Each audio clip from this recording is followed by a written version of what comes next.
Hello, hello. Welcome back. Hello, hello, hello. Gotta do 3 or people get mad. Welcome back to another live, another video. How are you all doing today? Another day. Another day of United insanity. Another day of craziness. Another day of drama. Another day, another reason for panic. Another reason for stress. Another reason for worry. Another day without a signing. Another day with a new problem for Manchester United.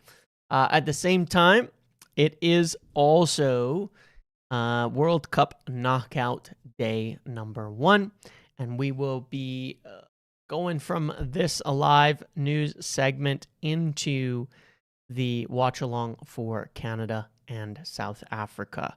So that will happen at the end of this live. We'll stay here though. Okay, so lots to talk about today. A few new pieces, a few new happenings that have been going on, and otherwise a few not real new pieces, happenings, or things going on. Smash the panic button. It looks like a thumbs up. Oh yeah, I forgot to do a poll. And yes, make sure to like the video while you're here as you are coming through. It takes just a moment to do so, but it helps an awful lot. What's going on? What the hell is happening with United? And are we cursed? Obviously, of course, 2 nights ago, not last night, but 2 nights ago, right? Yeah, Ugarte suffered a bad non-contact knee injury that resulted in him getting stretchered off the pitch and looking in immense pain and discomfort. Obviously, like during the middle of the play. Now, all things aside, it was pretty obvious. It was very serious the moment that it happened because, of course, you know, everything else aside, Ugarte not a player that's gonna lay down and act like he's hurt when he isn't, and he's barely ever had an injury like in his entire career. So, you know, that's it. Obviously, probably the worst moment of his young life. I think he said so in a tweet that he just put out as well. Having that injury, goal scored against them, knocked out of the World Cup right away, all in the same sort of sequence and everything. And then he had a flyback commercial because obviously it was Uruguay did some crazy thing. But there you go. Unfortunate for him. Hope he recovers well. And a terrible moment for him. This was, of course, acknowledged by United today in a post here, talking about his recovery and saying that he has a knee ligament injury while representing Uruguay. Assessment of the injury is ongoing, rehabilitation, etc. Wish him a successful recovery and all of that. The reports already from people in Uruguay and other reporters state that it is, of course, likely a ACL, or it is an ACL injury, maybe even multiple ligaments. Not good. Not good. Unfortunate stuff for him, and unfortunate as well, of course, for United. I mean, look, at the end of the day, the first and most important thing here is for the player that he gets better, he heals up, and that he's able to continue on with his career post that. And I wish him well.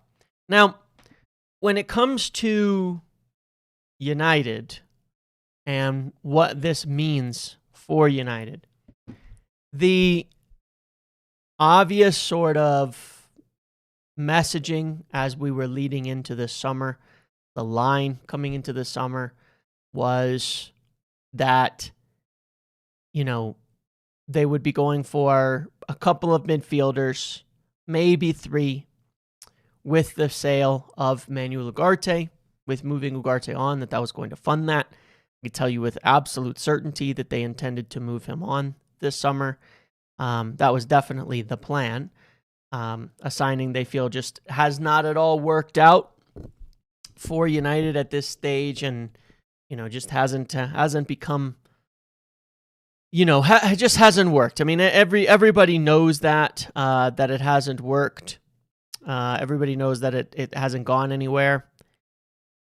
But at the same time, United had hoped to, have a decent summer, move him on, take the next step with the career between the both of them. Yes, but that's just life. I mean, there's no escaping that eventually. So it is what it is in that respect. That was the narrative.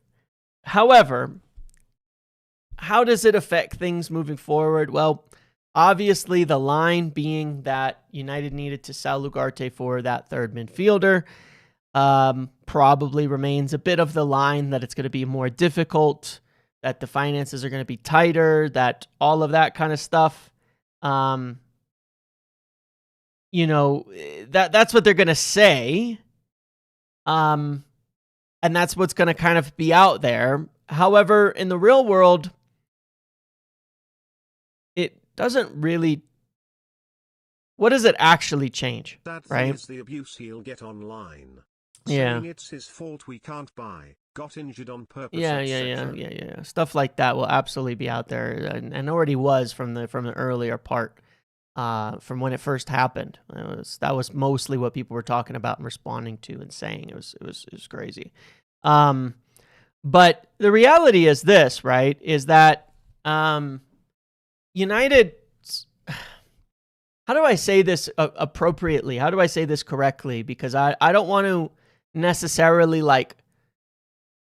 call out or go against the things that are said by very reliable people and by people that I speak to as well, because I understand it. There's the line, there's the official line, there's all of that. That's all well and good.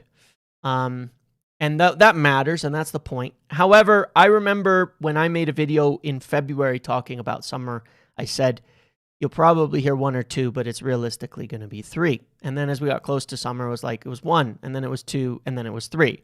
And I remember saying that, good Lord. And then I remember saying that, we would do some strange thing where it'd be like, oh, well, once we sell Rashford, we'll buy a winger or something like that. And that kind of line comes out. Because it's just kind of what happens, right? It's just obviously there's the narratives and there's bargaining positions and there's negotiating stances and there's all of that kind of stuff that has to go on as you're working through, deals and things like that. But there's two separate problems that we have here and two separate lines of thinking. The first one is the football side of it. And I'm telling you for an actual fact and understand, if you understand the way that United have planned building out the football department, and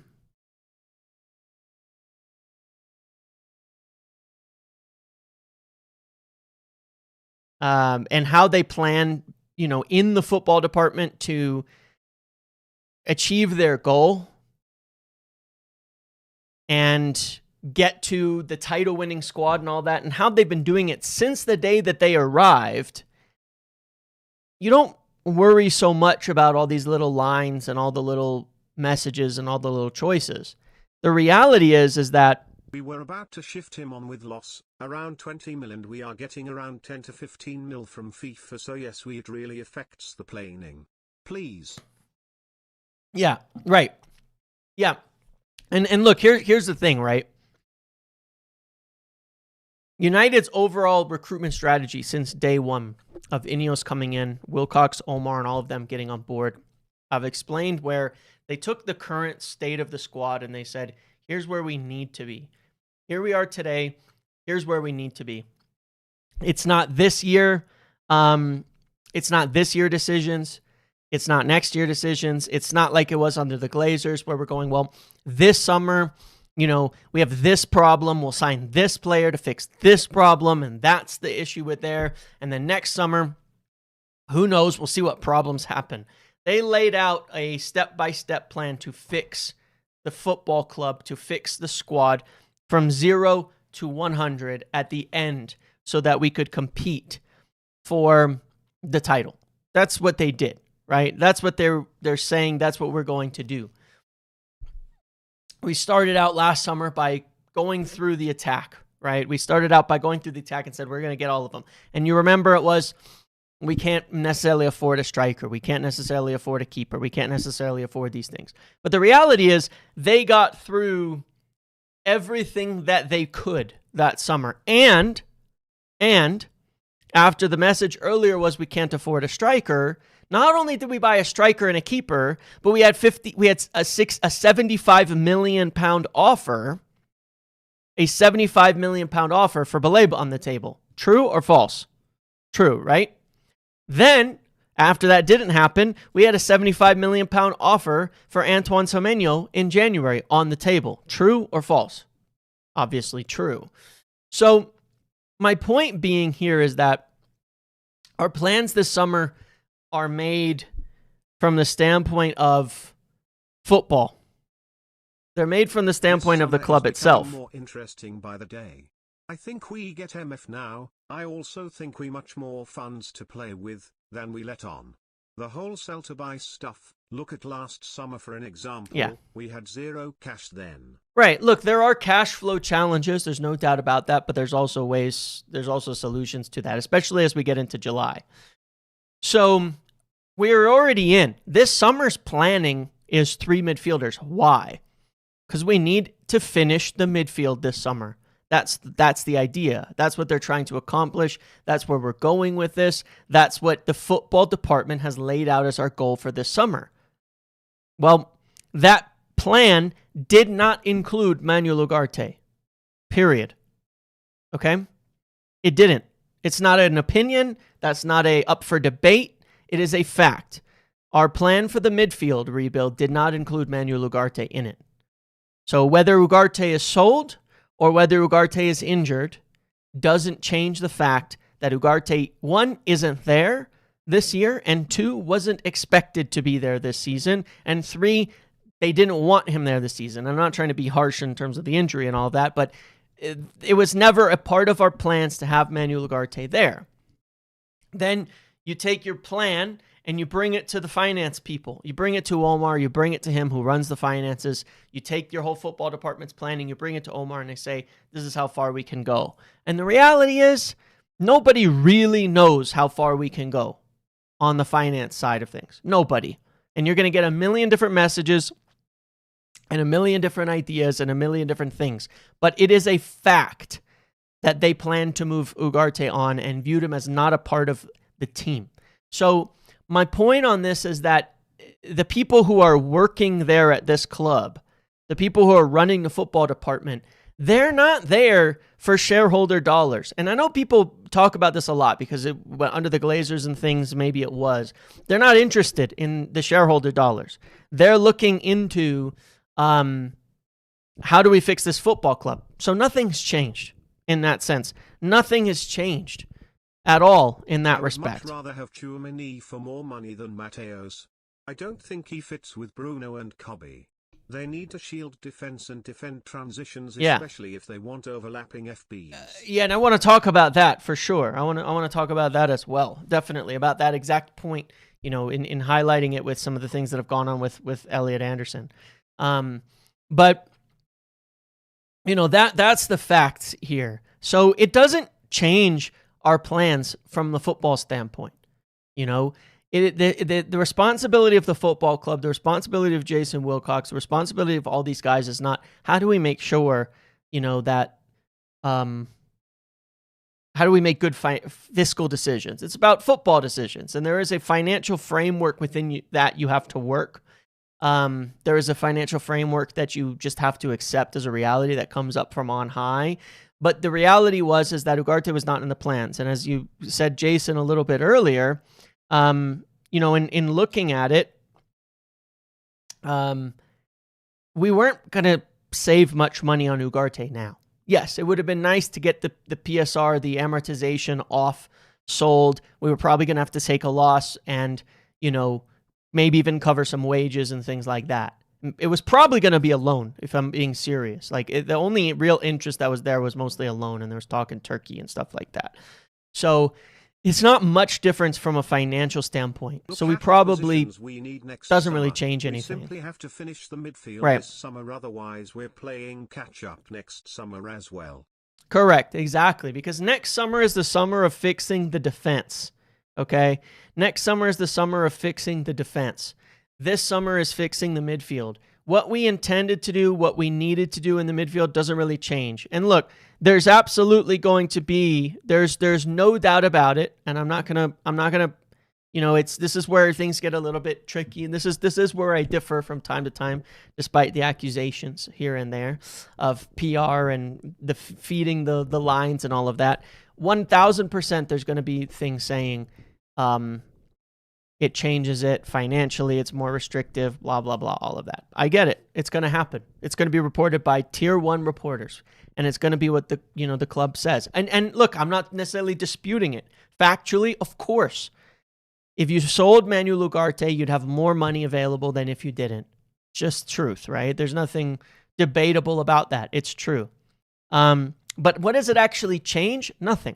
Because you have to, it's hard to explain this concept, but United's football department is not being run on problem solve, problem solve, problem solve, problem solve. That's how we recruited for 10 years under the Glazers.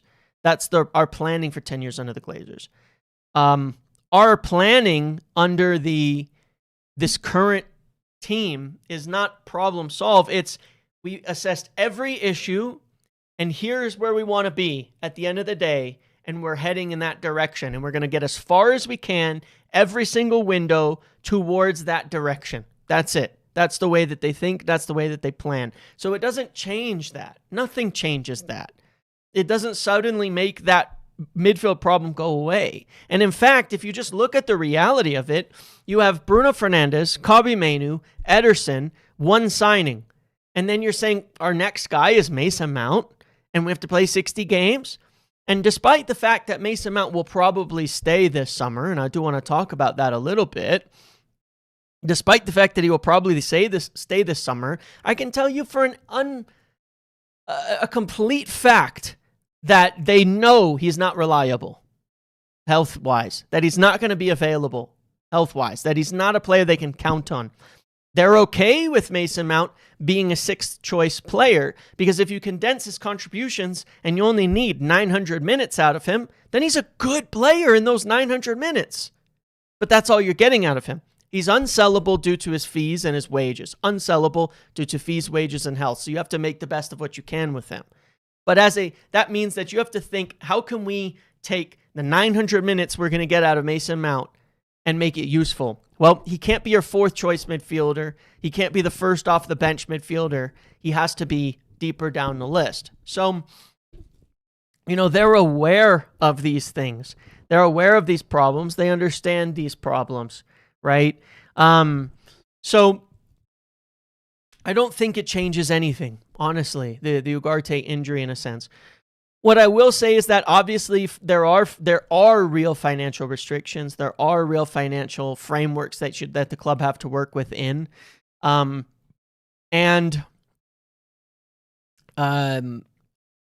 If they were expecting to get a bit more, not a lot, but a bit more off of moving Ugarte on and all of that, then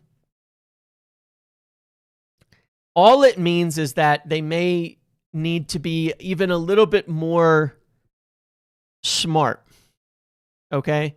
They need to be even a little bit more, how do I say this? They may feel the need to be even a little more risk averse than before. They may feel the need to say, yeah, we really need to make sure who we sign solves these problems, solves the biggest problems that we have, because we can't afford for the signing to not work out. We can't go and overpay massively because we're expecting a little less money. So it probably changes a little bit of the situation. And yes, FIFA does cover basically Ugarte's whole wages for a year. I think the bigger problem that it actually causes for us is next summer.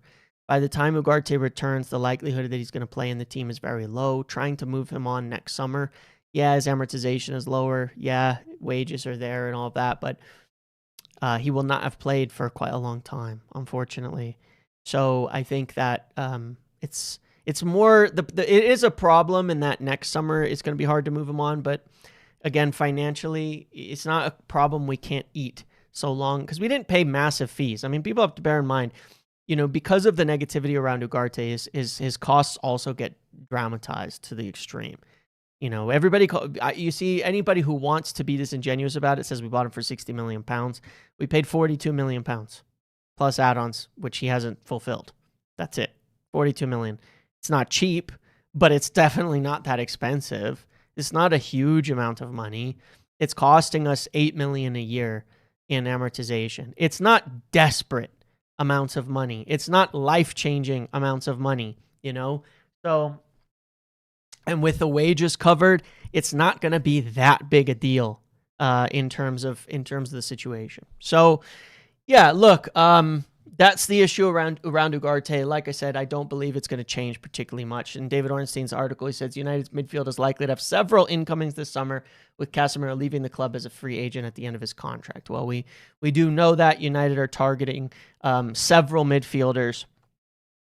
What does several mean? Well, now we get to have these Oxford definition discussions about the definitions of words, because we're going to be deep diving into the framework of what everybody says rather than loose language in a different article. Reality is that 3 has been the plan for the start of summer. 3 has been the plan for months. 3 is the plan that continues. 1 being Ederson.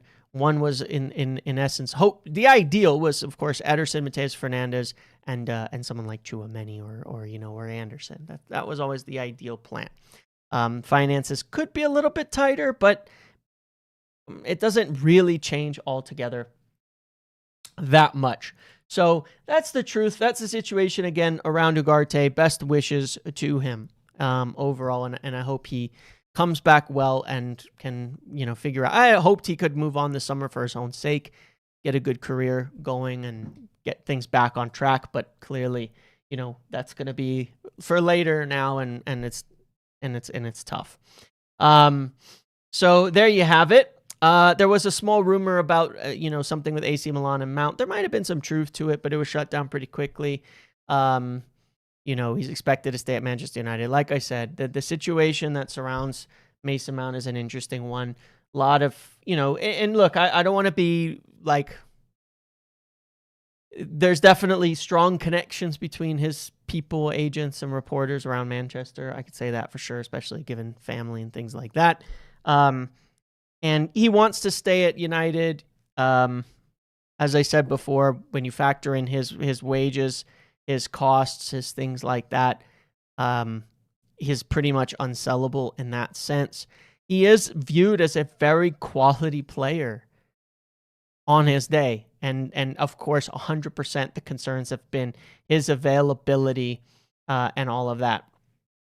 United would happily move him on if it were feasible, but given it's unfeasible and other factors, obviously they're not going to make it an overly negative situation with him or anything like that.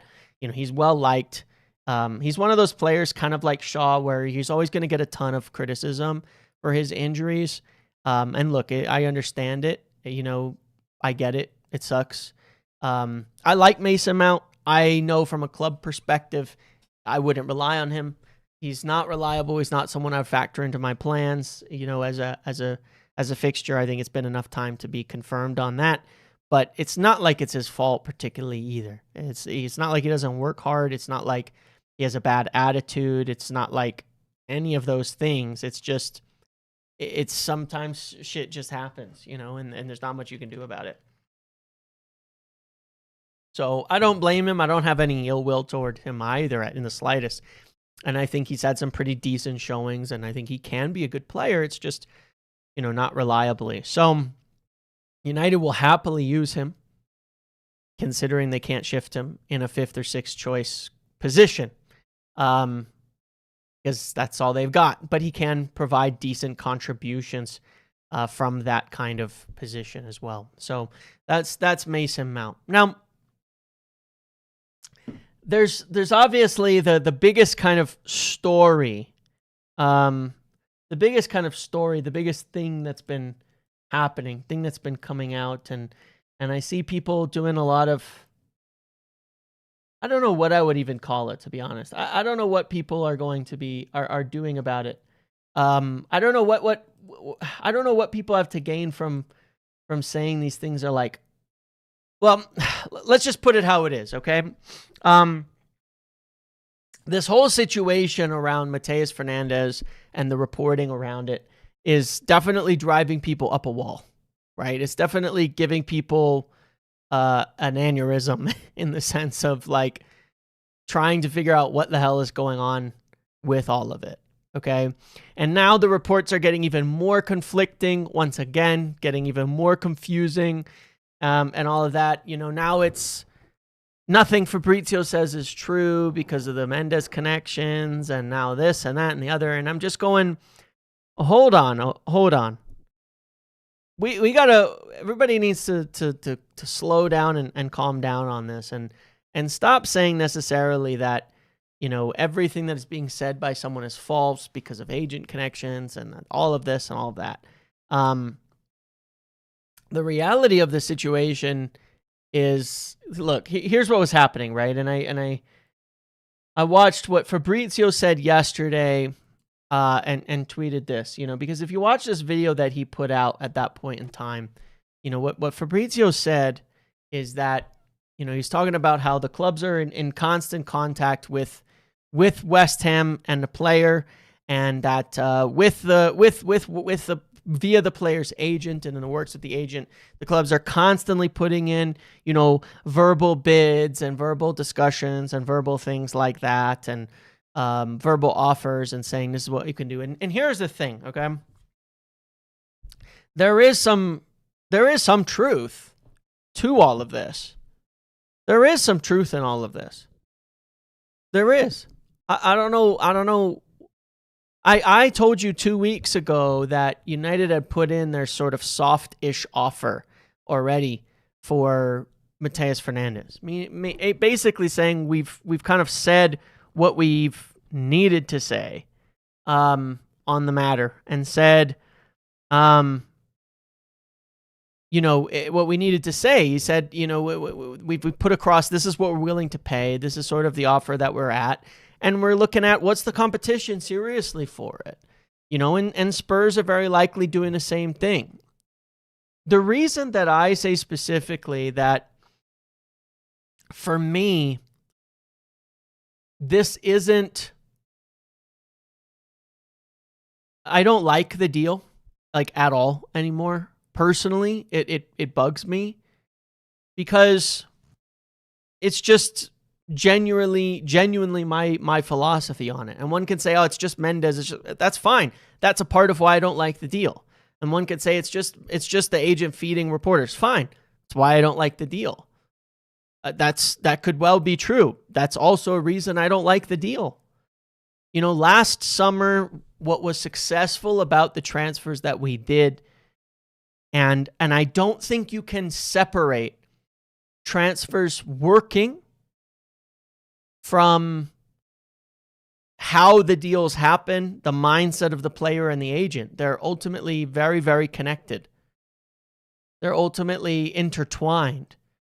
The nature of how a deal gets done and the outcome are connected. You can't divorce these two things. We're getting back into what's the word for it? The metaphysical. No, there's another word for it here.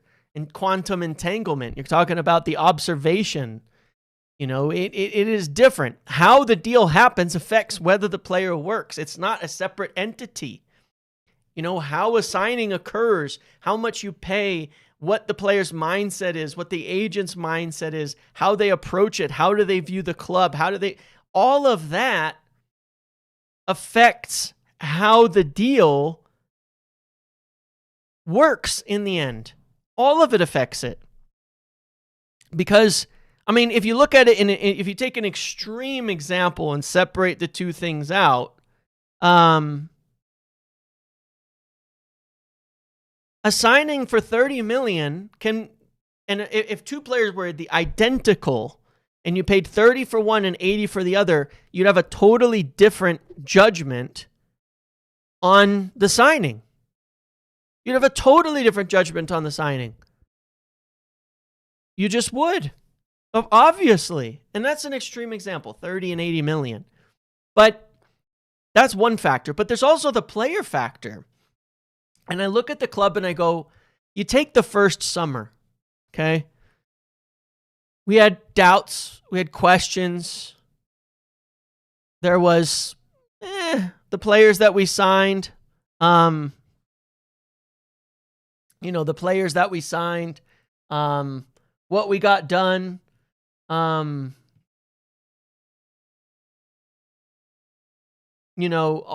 of these kinds of things, right?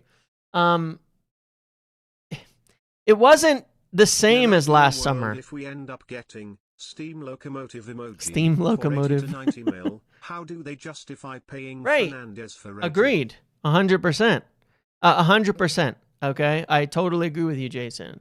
I totally agree, and there's more factors in this, but like, De Ligt and Mazraoui, they've been okay. Lenny Oro wanted to go to Madrid. Ugarte was a strange one where we walked away from the valuation, came back to it because we didn't have options. Ten Hag, there was just confusion around the whole thing. Xerxes was an agent essentially hawking him to us, and Ten Hag wanted a false 9, and so we ended up doing it. It wasn't planned well. Right? They weren't prepared for it. They weren't in there. They weren't ready. They weren't, and it's like, and look at how it worked. Not great. Last year, what did we do? You look at Cunha, he wanted us from day one. He signed instantly. Arsenal were there. Everybody was there. Everything was there. Boom. It happened. Look at the mentality. Look at what he's done. The fight. And here's the thing. It's not that these players didn't struggle. It's how did they respond to the struggle? How did they respond to the criticism? Kill for the shirt, Cunha. And so, after a slow start, turned it all around, right? Lamens didn't start even in the beginning. Stayed calm, stayed all that, and it worked out great. And Mbeumo kind of got off a bit hot, went through some ups and downs. It was a little slower to the end of the season, but was still very, very important. But you can see in every moment, I don't think they ever let the criticism get to them. I don't think they were ever worried about that. They're desperate to make it at United, period. And Šeško was the same thing. He started slow, but United is his dream. More than anything else, United is his dream. And that affects the way that they're willing to fight through the struggles because they all have them. Cunha had his struggles. Lamens had his struggles. Šeško had his struggles. They all had the struggles. But they fought through them. They're desperate to get United back to the top. Desperate to think for the team. They never dropped their head. They never turned away. And I'm not saying that, someone will do that if just because they were open to another club. But I'm saying it does matter. We went in cleanly and got players who were United or nothing. Their agents were on our side. They weren't looking for the most money. They weren't looking for just the biggest deal. The agents were a huge reason why we got Cunha and Mbeumo and Šeško. The players wanted to come here and the agents made it happen. Right? This is different.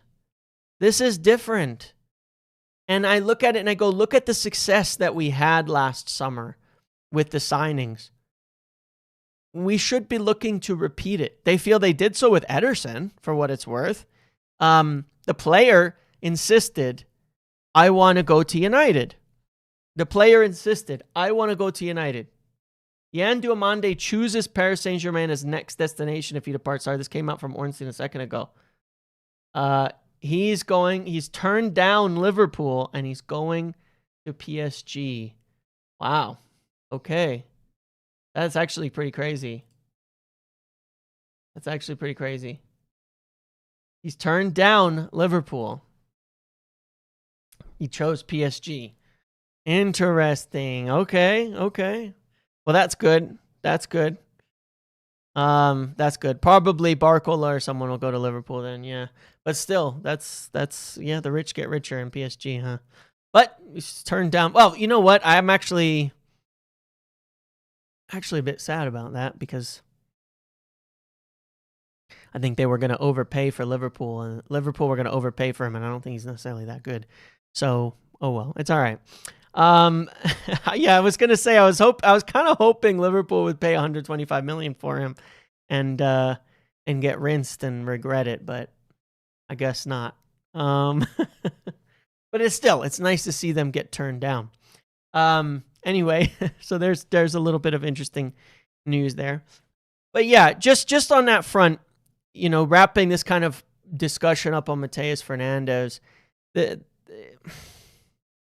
just doesn't, to me, reflect the types of deals we did that ultimately were so successful and resulted in the best summer that we had, that resulted in, the right players at the right times and all of that. I don't love this. It's just about the money. There's conflicting reports. There's people saying, well, he's going to choose the club soon, and then that club will close the deal. I don't think that's true, because Mendes is, that someone may paint it that way at the end of the day. Mendes may paint it that way, that it was about choice, and it may leak out that way later. But if it was just about choice, well, then it would have already been done. We'd have already heard he only wants United, and United are bidding, and United this and United that. And United would even be encouraged probably to pay more if they were certain he only wanted United, and because that's sort of a qualifier to the deal itself. So, it makes more sense from the standpoint of who pays the most money gets the player. And once the kind of best offer comes in, once, he hears the best offer, once that's sort of settled and someone else bows out, I guarantee we'll get a brief. Mateus Fernandes has chosen blah, because only club he really wanted, they just needed to satisfy West Ham's demands. In the end, considered but decided that X is the place for him. You can see it. It's going to be written. It'll be bullshit, but it's going to be written, and it's going to be stated. And it could be United. It could in the end be United. It could be Spurs, bluff their way out of this, and in the end it's United that have the best offer on the table, and we get, he considered other offers, but in the end, United was the best choice. And look, fine, we'll lap it up, we'll accept it, we'll eat the PR on it, we'll enjoy it because he'll be our player, and we'll sell it, and we'll rub it in everyone's faces, and we'll make fun of Spurs if that happens. But it's not the truth. It's whatever. It may not happen, and it may be the reverse, and then Spurs will do the same thing, And so I just look at it and I go, I think that you should stick to what worked previously and avoid working with agents, players, and things where you're just not going to get a clear answer, and they're going to drive you up the wall in terms of price. And there's another factor in this, right? And there's another factor in this. I mean, remember Antony?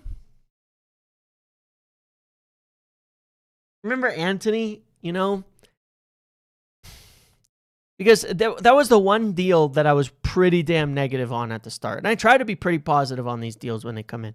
You remember Antony and how he was like, it was all this drama. He was skipping training and doing all of this stuff to not, to join. But we just kept paying higher and higher and higher. And I was like, this just feels wrong, man. This just feels wrong, This doesn't seem like and people were all celebrating, and I was like, but we had to pay $100 million. We had to pay $100 damn million for him. And it was like, what the hell, man? And then it was kissing the badge, fucking over dramatic, humping the fucking badge type of thing. Like, Jesus, man. And then, of course, the minute he was gone, talking shit about the club, talking shit about the fans, talking shit about everything that gave him way too much money and supporting it. All this act. It was all BS, It It was all crap at the end of the day. And it's like, give me a break, dude. I know when, anyway, I just want to avoid these types of things at the end of the day. I just want to avoid these types of things because it's like... Why are United still confident when we know Spurs will pay more though? This makes me think we believe he wants us and he can influence, or why wait? Are United confident? Who says we're confident? Who says we're confident? I've not seen anybody state we're confident, actually, from the general established reporting world. I've not seen anybody say we're confident at this point in time. I've not seen anybody suggest that. Andy Mitten didn't suggest we were confident. Laurie hasn't suggested we were confident. Ornstein hasn't suggested we were confident. If we are, then great. If we get it done, then great. But I don't think they are. I mean, that's certainly not the impression that I've gotten from them. Somebody might be, but I'm sorry, guys, but I'm talking about established reporters that have not said that at all. Not a single one of them. Not a single one of them. This hasn't gone the way that was expected, at this point in time. Look, transfers are very, very difficult. Reporting on transfers is very, very difficult. If United were confident enough to feel that they were going to get a deal done here, it would be reported by some of these other people. James, a lot the noises are coming from Tottenham side about Fernandes, not much from United. Yeah. Well, yeah, United not much, just that we're in talks. And that's about it. And that's really all there is to it. There hasn't been a ton of noise from United side at all. And a lot of times that kind of tells you where it's at. It's in the balance. It is very, very much in the balance. This deal has been in the balance since the start. I mean, look, guys, at the end of the day, like, Andy Mitten has not reported confidence. I don't know where you're getting that from at all, actually. That's not true. At the end of the day, guys, a month ago on this deal, there was a whole bunch of stuff being said, and I warned you that not really. It's a lot more difficult than it's sounding at this point in time. Just joined. Why do journalists sometimes not use common sense? Why say an injured Ugarte means we could avoid a third midfielder? If anything, we need a third one even more. Yeah, I agree with you on that sense. I think, like I said, there's the football planning sentiment, and it doesn't change that at all. And if anything, you really, really need, that midfielder overall to come in. Look, the reality is, like I said, there's probably people, I explained this the other day, there's people who feel good about the deal. I would say there's a big difference between that and the club being confident in it. There have been different points where they felt more likely that they would get the player. But as I've said before, the investment from the owners coming in, look, it's the 28th. There's still no sale. So clearly he is not, they're not like in this rush to sell 150 million. Clearly that hasn't happened. And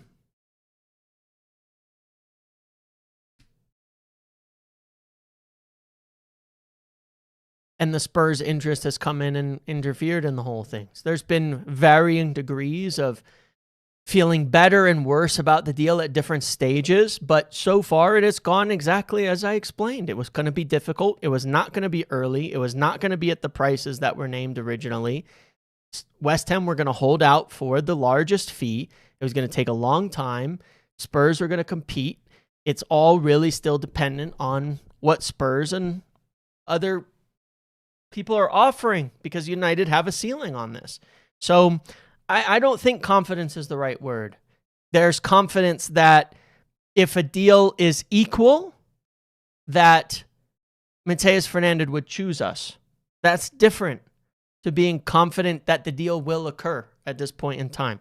There's absolutely, it is well believed, and there is definitely fully truth in the idea of confidence in him choosing United. Should it be equal? Should it be equal? That's different to being confident in the deal occurring. Okay.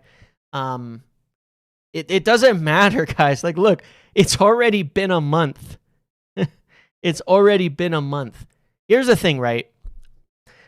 Man, how do I say this? Because now, this is what happens. Look, transfers are very, very difficult to call. Transfers are very, very different to understand. Transfers change in a very, very short order of time, okay? Like the Spurs ITK who's going, they've agreed a deal with Spurs. Mateus Fernandes and Spurs have agreed. Who people a week ago were saying was super reliable, super this and super that. And he reported now 3 or 4 days ago that Spurs and Mateus Fernandes and West Ham have agreed a deal. And I told you it's not true. Got any feeling who will get by the end of the window? As of today? I'll guess as of today. I don't know. Honestly, I really don't. I will still guess. I'm going to guess Tchouaméni, Somerville, and Tchouaméni and Somerville. How about that? When we were in for Semenyo, you had no issue with us continuing our pursuit when City were still in the race. What's the difference with Mateus? Because if he would choose us at the end of the day, because it was December. It wasn't even January. It was December when we were talking about it. Remember, that deal concluded before the window even opened. So we didn't really know, nothing could be concluded. More logical purchase than Mateus, even with the wage issue, but is Mateus homegrown too? Also, will the Ugarte injury hurt other positions we need to invest in?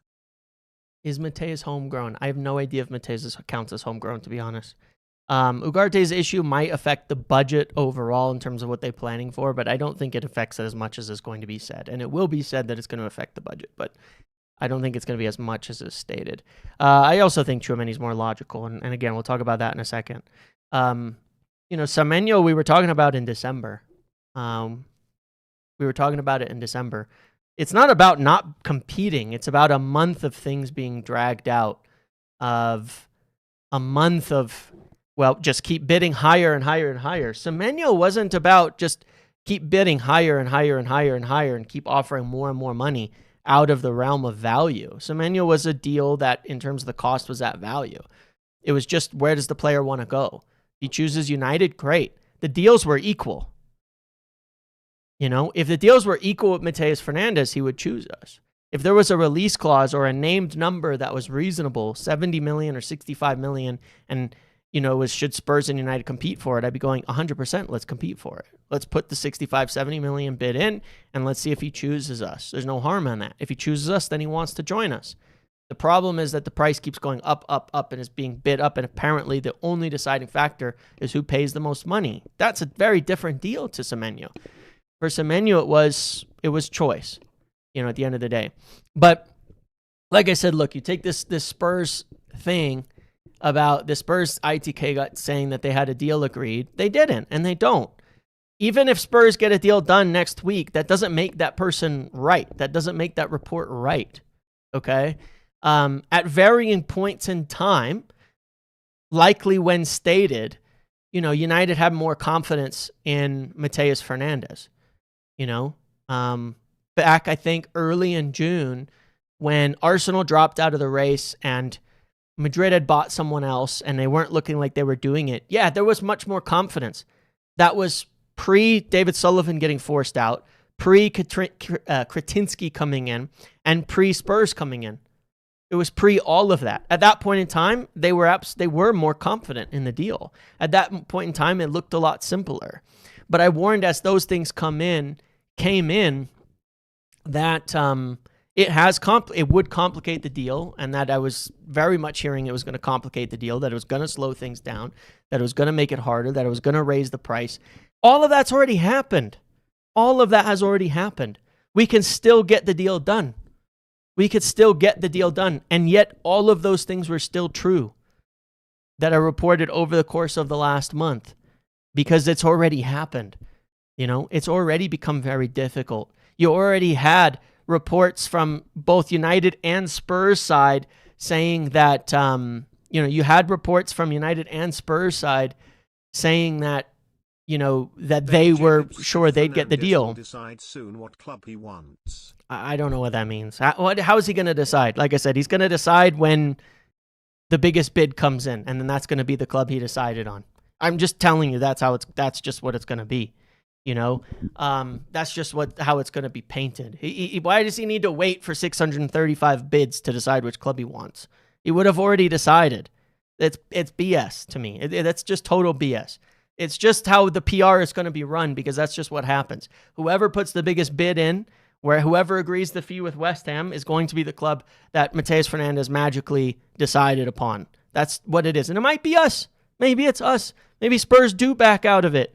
Maybe Spurs do run away. Maybe Spurs don't actually put the big offer in that they've been promising, and United do so. Maybe. I don't know. It's ultimately very, very possible, but that isn't what has happened as of yet. So again, this has been a very, very difficult deal overall. It has been made difficult because of the reasons that we've discussed. It's been a challenge from day one, really ever since Kretinsky came in, ever since these other things happened. It has gotten more and more and more and more difficult for us. We can still get this done because as of yet, Spurs have not blown us out of the water. As of yet, Spurs have not bid 80 to 85 million. So ultimately, it isn't over. But it is exhausting because look, it is exhausting. And it's exhausting trying to, explain it in different contexts and things like that. Of what's really going on here. But look, my understanding, United have not been confident for some time on this deal. They absolutely believe that the player would pick us. And I think that even my statement of United have not been confident, it very much depends on who you speak to. It very much depends on who you speak to. It's that simple. It totally depends on who you speak to and when. At the end of the day, and when. It's like at one point they might have, at one point they weren't. At one point they haven't, at one point they did. At one point it was just us, now Spurs are in. At one point West Ham needed to sell, at another point they didn't. One person believes they needed to raise 150 million by June 30th. Another person says they absolutely don't. Ultimately, a lot of these things can be true over the course of a deal. And at some point, at some point, something will happen, at some point, something will happen and it'll change and it'll get done. And then people will go, see that one thing that was, has been correct all along. No, man, this thing has changed and adjusted and flipped and gone round and round 655 different times over the course of this deal already so far. And I've reported on every single step on it. And I am fucking sick of it. I am sick of it because I know exactly what's going to happen. It's to the point of bizarreness, honestly. Bid accepted, but Fernandes says I don't want to go there. The player still has the power. He's not going to say I don't want to go there. He's already said he wants to go there. He's already said he's open to it. He's already said he's open to it. It's exactly that, Joe. United do totally have confidence he would prefer to join us. What they don't have is confidence of agreeing that fee with West Ham. Sorry, let me put this thing on because this game is about to start.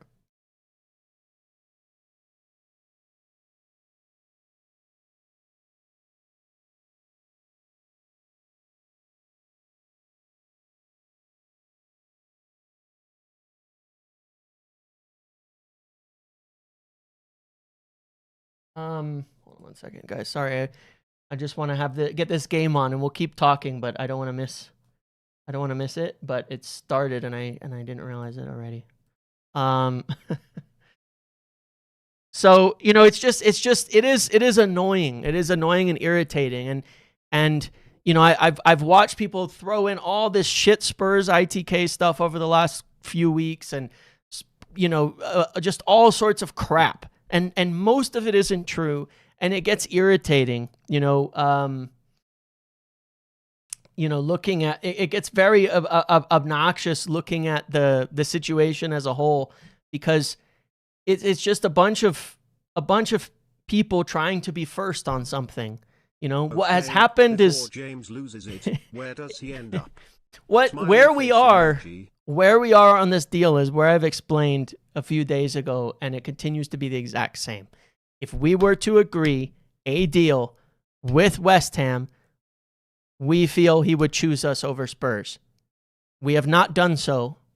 We are not willing to pay 85 million pounds, or we haven't been willing to pay 85 million pounds. Whoever bids the most and agrees that fee is going to get him. It could be us. It could be Spurs. Okay? But at this point in time, we just going to have to wait and see. And I think that it's simply because it's taking a long time and it's getting frustrating, and all that people are desperately seeking a secret answer, a secret, this is actually what's going on, or something like that. I'll once again state that every aspect of this deal has been reported. I said this about all the ITKs and the Spurs, the Spurs ITKs and all these anonymous accounts and crap that's out there. None of them knew Spurs were interested in Mateus Fernandes before David Ornstein. None of them knew before that was reported. None of them did. So none of them are going to have all these insights into this, that, and the other thing, okay? This is a deal that is in the balance. What I'm saying is that for me, the reason I don't like it is I don't like United being in a bidding war of, like, the player doesn't want to, that it's just going to be driven up out of range, right? And the only reason it can be driven out of range is because the player has not said, I want United only. That's what you need, that kind of leverage. There's no leverage. United have no leverage in this deal right now. They have none. Because he's open to Spurs, they have no leverage at all. None. And so it's just that is allowing the price to be driven up higher and higher and higher and higher and higher. I'm not a fan of that. That's where it's gone. It's already gone up 10 million and then 10 million and it just keeps going up. I just think that is counterintuitive to what we've been trying to do. Surely all these BS reports could be a ploy for United to pay as much as possible. Otherwise, surely Spurs would have bid by now. That's the part I can't get my head around. It's typical Mendes playing games. Well, but here's the thing, because now people are going, well, everything Fabrizio says isn't true. Maybe it is. It may be, there's payment terms, there's cash up front. Like, you look at the Anderson to City deal, there's 115 million up front.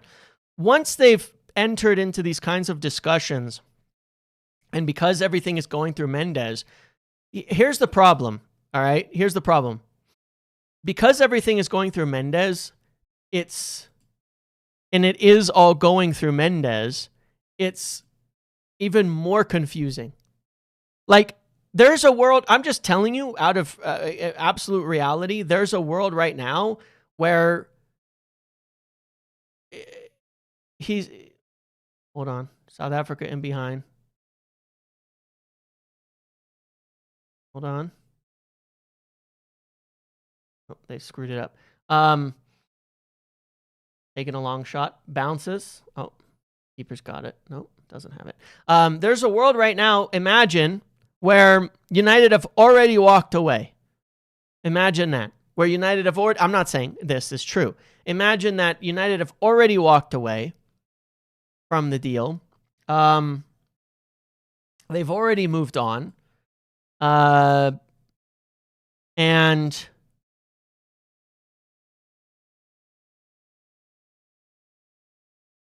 It's just being played to get Spurs to pay more money because the agent is still saying that the other clubs are bidding. Or Spurs have already walked away, and it's like, there's for sure, there's briefings, agent briefings, crap, all this stuff, but it's just like, this is my point. Like, this deal sucks, man. It actually sucks.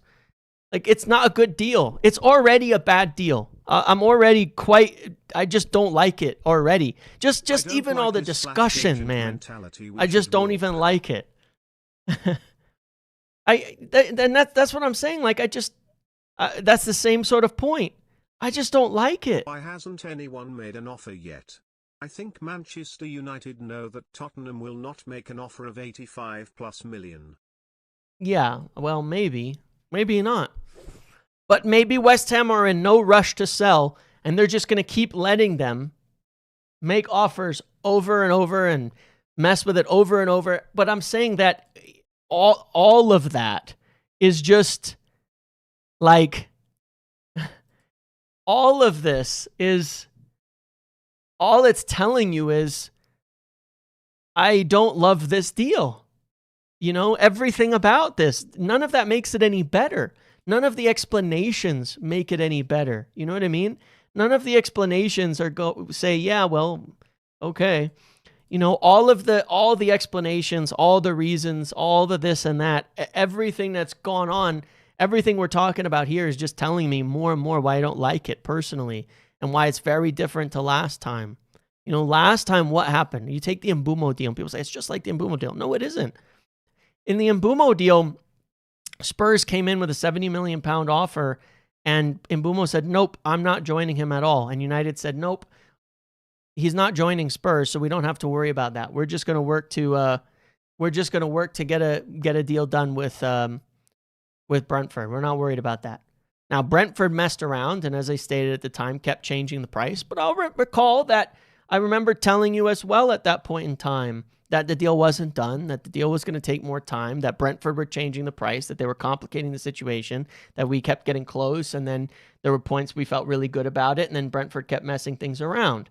And I was absolutely correct on all of that at the end of the day. These situations are very fluid, but the biggest difference we have here and last summer and the deals that we did is that we knew for sure it was us. We knew for sure that it was us. And that makes a difference. The player wants you.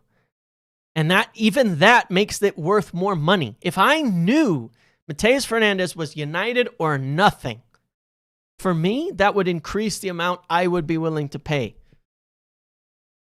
for the player, because I think that has value. I think that has value in it. I think that has a mentality factor. I think there are reasons that helps the situations. I think there are reasons that makes the player worth more money to you.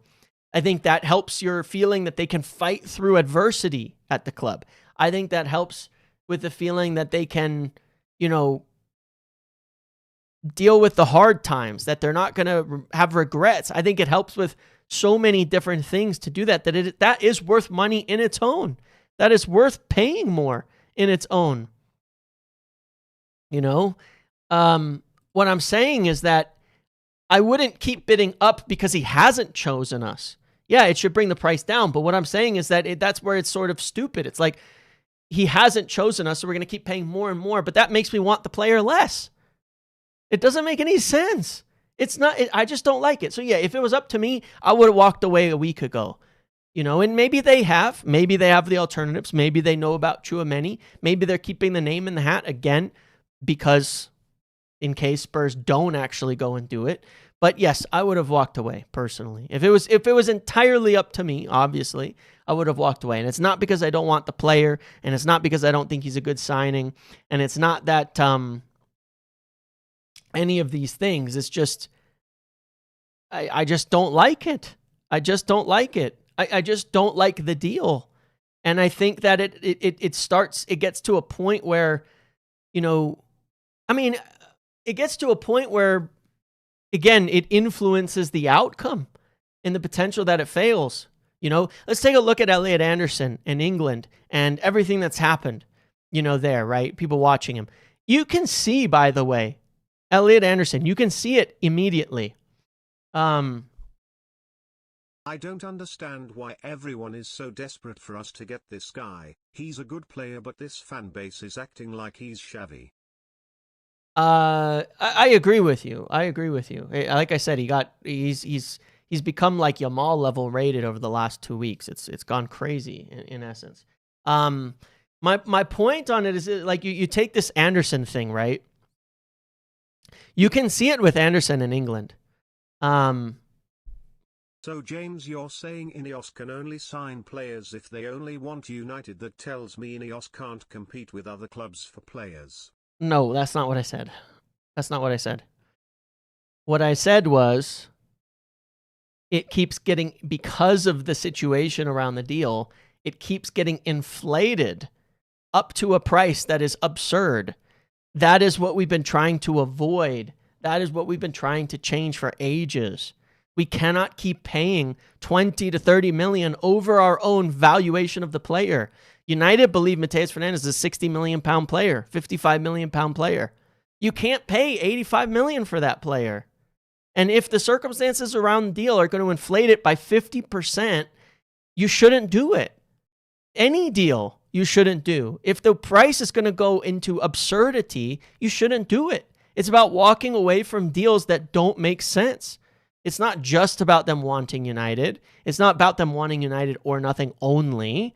But if that situation means that the price is going to be driven up into the sky, then yeah, walk away from it. I do want to see them walk away from those kinds of deals. They don't make sense. They walked away from Braithwaite. It had nothing to do with whether he wanted United or not. It was because the price got out of control. Anthony really wanted us. The price got out of control. We didn't walk away from it. One of the worst deal we ever did. That's what I'm talking about. There has to be a balance between these two things.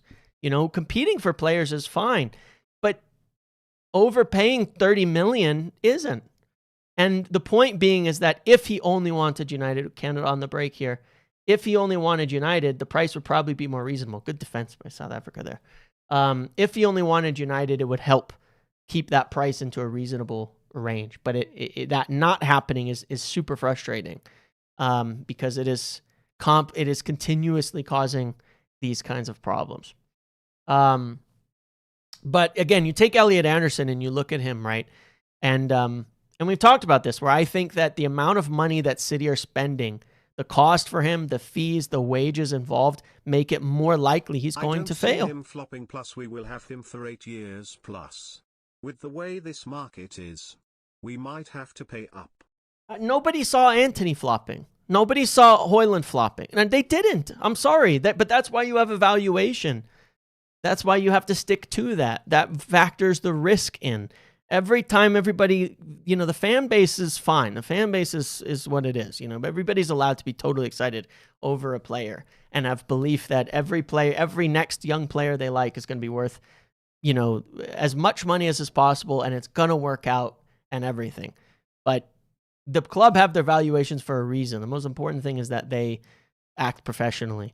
But you take Elliot Anderson, you look at him in a more high possession team, playing as a deeper midfielder at England, and he looks average. Why? Because he's never played in that role before at a high level. He's played for Forest in a different capacity, in a different role, in a different situation than he's going to be asked to play in that kind of positions. He's going to be asked to do that. And he looks average. Anderson doesn't look like 130. He doesn't look like the most expensive player ever in the Premier League when you watch him for England. He doesn't even look close to it. He looks okay. Okay? He looks fine. Who is better, Mateus or Ruben Neves back Ruben in 2020? Ruben Neves was excellent and got just as much hype and more at the time, and people were willing to pay absurd amounts of money for him. He was really good at the time as well. He was captain. He was already established in Portugal, all sorts of things. It changes. But the point being is that where Anderson, at the price that, he's been paid for, he is not going to get the time to settle in. Now, he's at City, not at United, and with the protection that they get from people and all of that, people might be letting him off the hook if he has a struggle to start and all of that. But you know, he's going to take time, but he's also probably not going to play in the deepest role.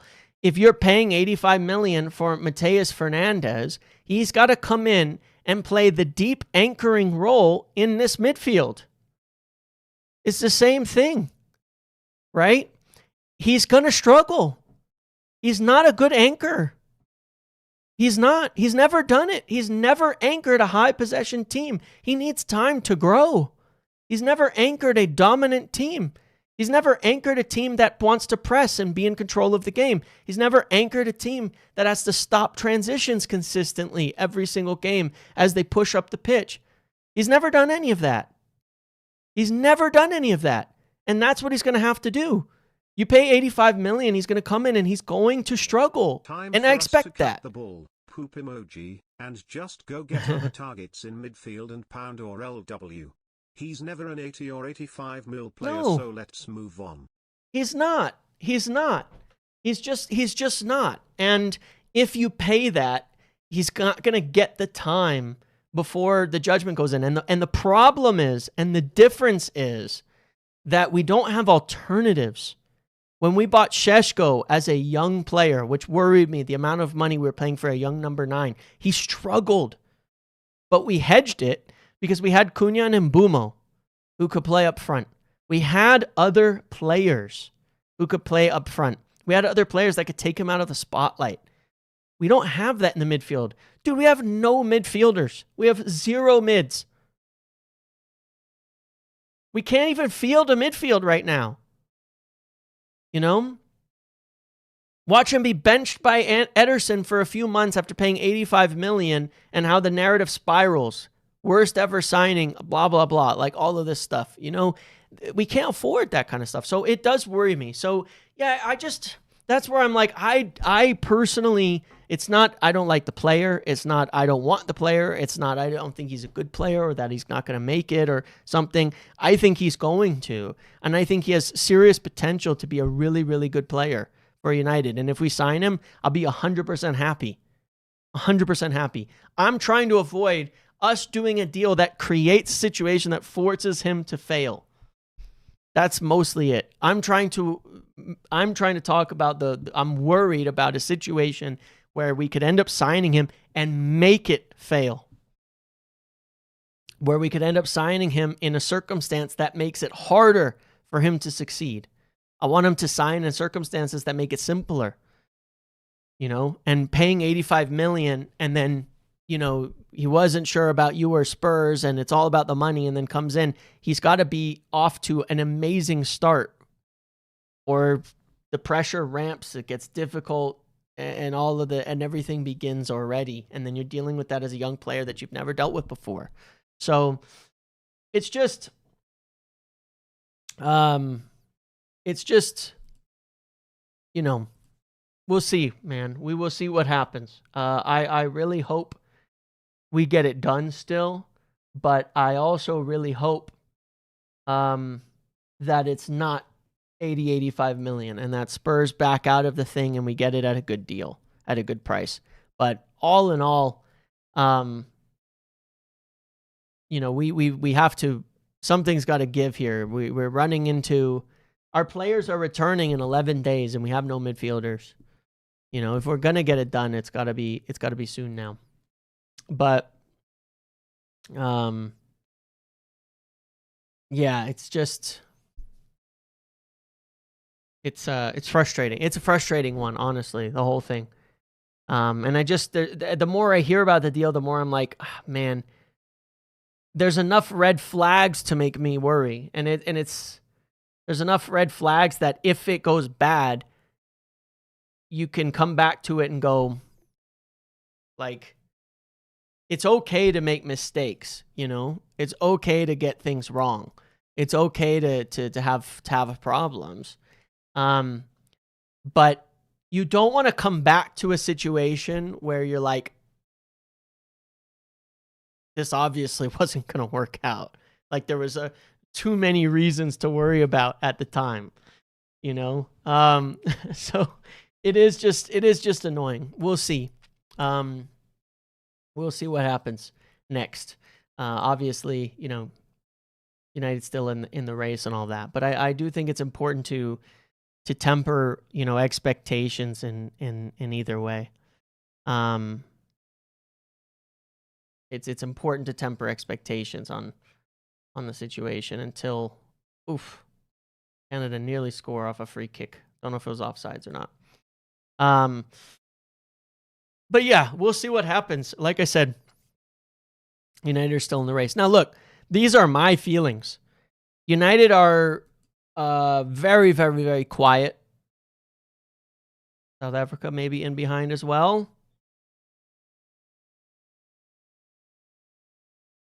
United are very quiet. I'm Anderson for just 35 million. Indeed, what a indeed. Bargain, man. Signing Indeed. of the summer. Cool face emoji.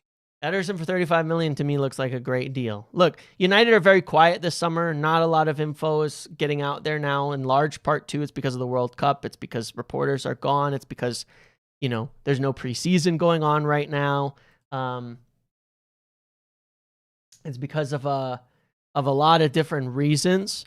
And so there's a lot of guessing and a lot of filling in the blanks and things like that, too. And there's a lot of unknowns as to actually, you know, what's going on right now this summer. I'm confident United have a good plan. I'm confident United are going to get good players in. I'm speaking from the standpoint of just my own observation. If United pull off something and get a better deal than it looks like they were gonna on this thing and get it over the line, if it's a bluff by Spurs and they called their bluff and they end up getting Mateus for 70 million with add-ons and, you know, it looks like a great deal, I'll be over the moon. I don't know what's going to happen. Nobody does. That's the truth. Nobody knows exactly where United are going to be. It's very, very hard to call right now by anyone. But I am confident we're going to have a good summer. So I raise these points and concerns from a matter of discussion, opinion, and all of that. But I'm still ultimately quite confident in United's ability to have a good summer. And I think that we're going to end up getting the work done. It's like I said about the three midfielders thing and Ugarte and all that. You're going to get noise about affecting the budget and things. And obviously it affects the budget to some degree. But I don't think it particularly changes as much as going to be made out. I think United are on the right track. And look, I trust the people in charge to get a good deal.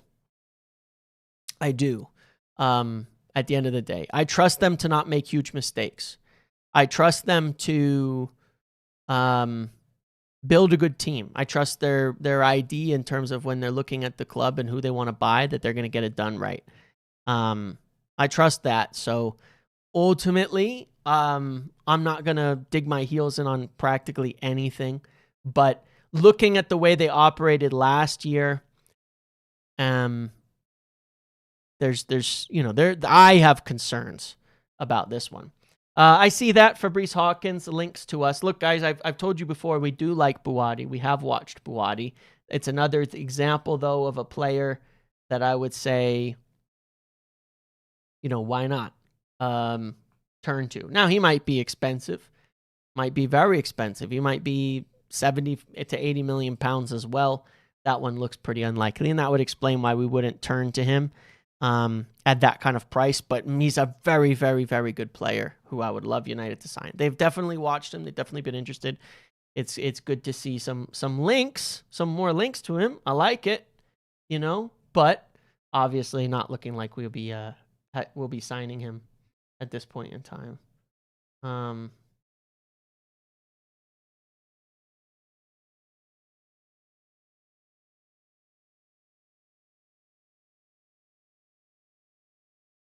Still, I would love to sign Buwadi, no doubt about that. 80 to 100 million euros, yeah. But a loan back, you know, United are not in a position to loan back. There might be clubs in a position to loan back. United are certainly not one I would consider are in a position to do a loan back. Let's put it that way, right? I don't think United could do a loan back.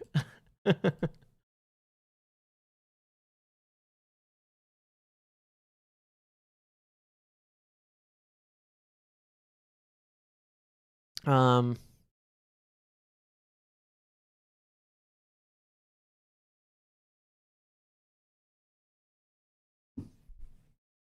Cheeto on loan gone. He probably will go to loan. We'll go on loan, yeah. I think so.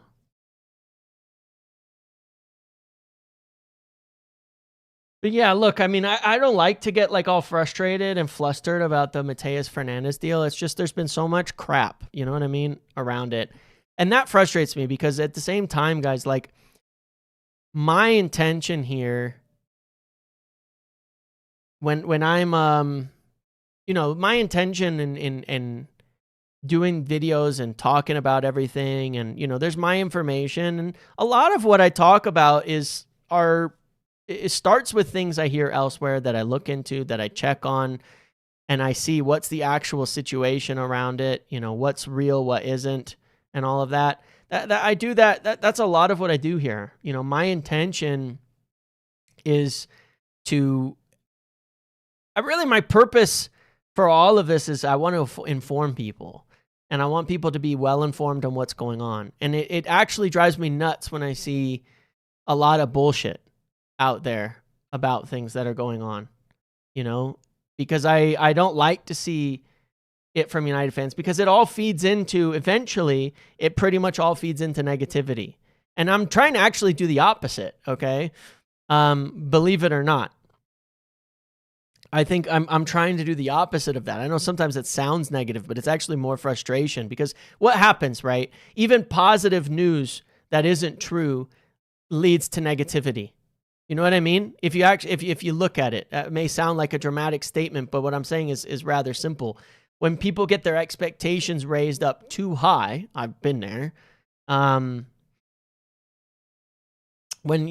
people get their expectations raised up too high, then when it doesn't work out, people use it as ammunition for further negativity and to push more narratives, right? It was like when the numbers were being named for Mateus Fernandez, 40 million months ago, I said, that's bullshit, please, it's bullshit. Because what was going to happen? We were going to approach for Mateus Fernandez at 40 million. The price was suddenly going to become 65, 70, and people were going to go, oh, dumbass United, don't know what they're doing, don't know how to value players, incompetent board, how did they think it was 40 million? And people run that, and it's exhausting, you know? And it's like, that's what goes on, man. That's what happens all over the place when there's false stuff, you know? So I've been careful, because at the start of this deal, you know, there was a lot of suggestions. It'll be over fast. It's done. We're going to get it wrapped up in a week. Boom. Next week. Oh, end of May. We're ready. Bids going in. You know, 50 million, 55 million, 60 million. West Ham must sell tomorrow. It's going to be over. No, because then 2 weeks later, when it isn't happening, I know people are going to be pissed and frustrated. Look at incompetent United not doing deals. Look at incompetent United. You know, they don't know what they're doing. They don't know how to get deals done. They don't know how to negotiate. They're not working. They're lazy. You know, all the stuff that gets said. No, the reality was West Ham situation, Mendes, and competition are out of United's hands. They're out of United's hands. It's not their fault. You know, there's nothing they can do about that aspect of it. And if they really like a player, they have to be a bit patient and let the situation develop so that they can... Big cross in, oof, to the keeper, so that they can, you know, get things right, you know, so that they can, because they don't want to just walk away at the first sign of trouble, you know, so they have to be patient a little bit. They have to wait a little bit. They have to let things develop. But it was, you know, Kretinsky investing in West Ham, that's out of their hands. You know what I mean? It's out of their hands. That was going to slow the deal down, and there's nothing United could do about that. You know, Mendes shopping him around because of the inflated price and trying to get more buyers involved, that's out of their hands. There's nothing they could do about that. They have to just wait a bit and be patient, you know? But if people believed it was going to be over in an instant, then it's, wow, United are shit. And it becomes mid-June and people are like, man, United suck. They're not going to get anything done. We're going to have a terrible... I mean, look at what the narrative's been the last few weeks. People are already talking like our summer's finished. We're going to have a bad summer. We're not going to sign anybody. You know, it was the same thing with Ederson. All the stories that went on about how, you know, it was just because this or just that. It's just anyway, it's exhausting, man. So yeah, I get really frustrated. I'm more frustrated at that than anything, because United could still get a deal done here, but and then they can still sign a very good player. And I'm really not like down on the player in so much as the complications of the deal around it worry me. But more than that, I'm frustrated with all the noise, because the majority of it has been just crap at the end of the day. The majority of it is just not actually helped at all. From Spurs, from all sorts of stuff. A lot of it's just been nonsense.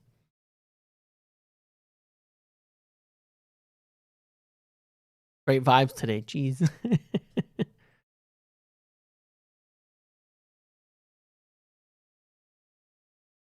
Relax. Orozco signs this week. But it's that point, right? Like, look at what's happening in the last couple of days. You know? Orozco signs. Oh, cheap signing, cheaping out. We used to be excited about signing young players. It's a good thing, man. It's a good thing. Bringing in these potential young signings like Orozco is a good thing. We've been crying for it for years, man. And now we're doing it. And then it's all and everybody's being negative about it because of everything else going on, because we're stuck in this deal around Fernandez. No, man. This is a good thing, Orozco. Whether it works out or not, it's good United are doing this. It's good United are looking at these players. It's good we're finding these cheap potential diamonds in the rough out there. It's good. It's a damn good thing. It's exciting that we're actually trying this at certain points in time, you know? Signing Ederson should be viewed as a positive. Manuel Ugarte getting injured, everybody's first thought shouldn't be, fuck me, we're going to have 5 million less in our budget for transfers this summer. Like, one, it's a human being who plays for Manchester United, you know? But anyway, it's that kind of stuff. And there's a lot of stuff that happens that just leads to all of these kinds of this negative and toxic kind of environment.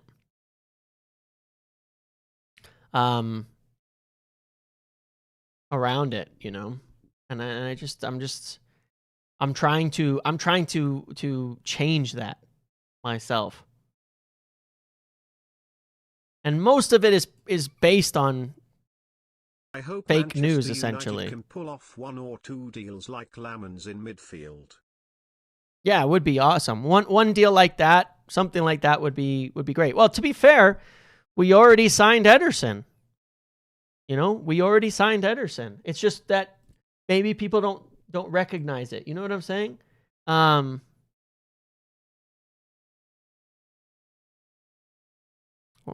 Africa could be in. No, they slipped again. They've gotten down to wings a number of times here, but then stalled out.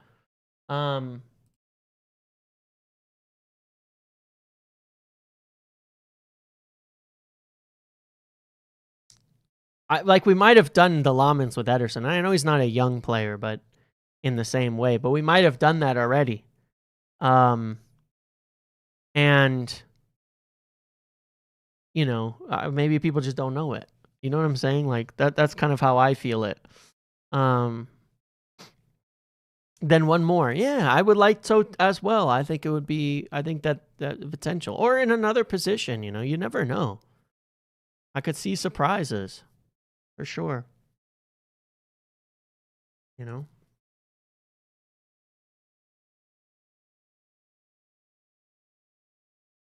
We can go and get Hackney if our budget's affected by the Ugarte injury. It's true. Well, yeah, Naveen, I mean, that's an interesting point, because when I look at if our budget is affected a little, you know, and let's say they're saying, all right, well, we can spend a little bit less. What are we going to do? Well, to me, I would say, yeah, you need to get the nailed on guy. And if you can get, I mean, look, I don't think anything changes this fact. If you can get Tchouaméni, in my opinion, you have to, right? because it's a much more established player that solves a bit more problems and all of that. You know,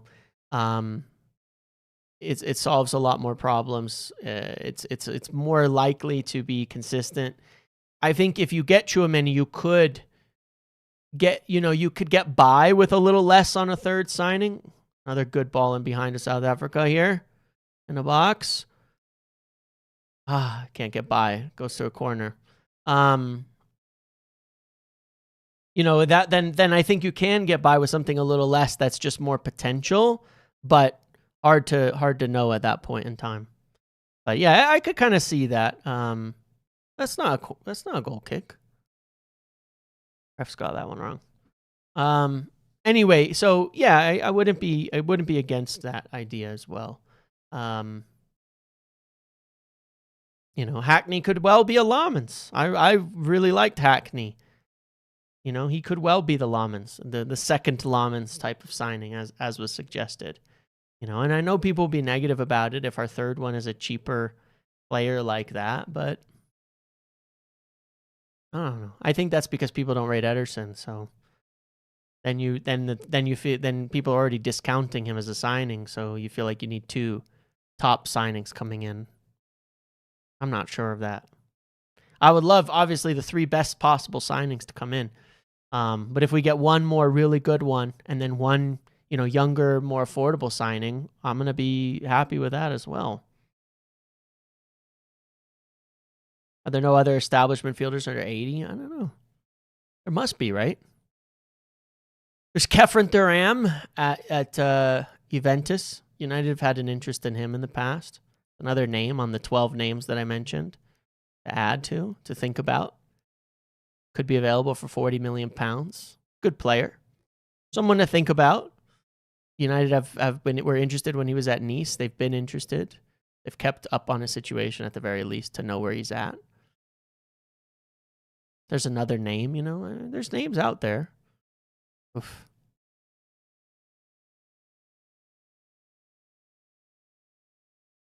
I tell you what, I'm not sure South Africa are going to win here, but if you guys were here hanging out during the first game against Mexico, they are playing 50 times better than they played in the opener of the World Cup.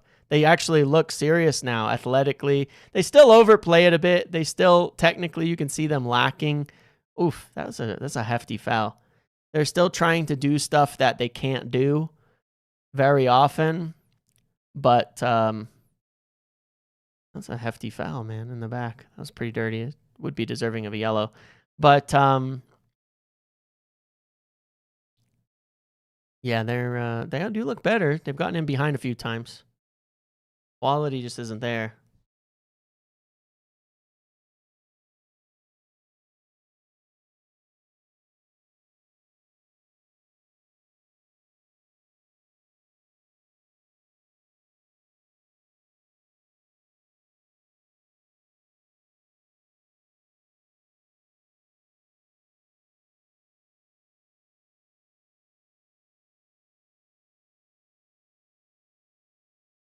You sold the game?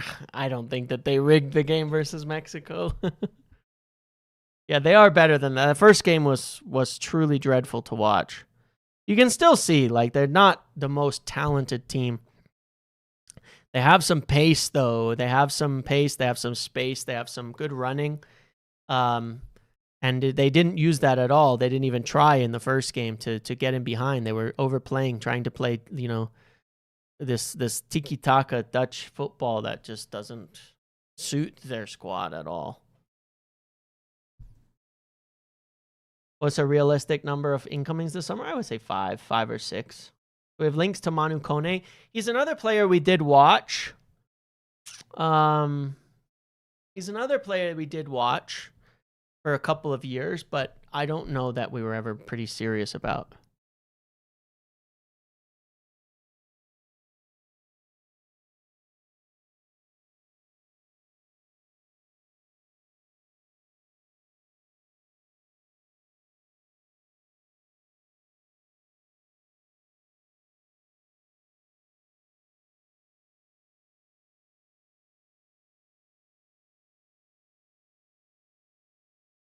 Yeah, we didn't move for it years ago. And it's been possible, but not one I would rule out, but just one I've not heard anything about United tracking him in a long, long time, personally.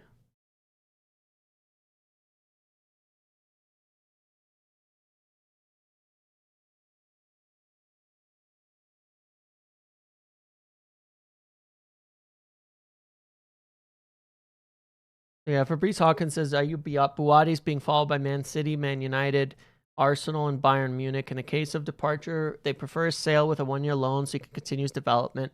They're demanding between 80 million euros and 100 million euros.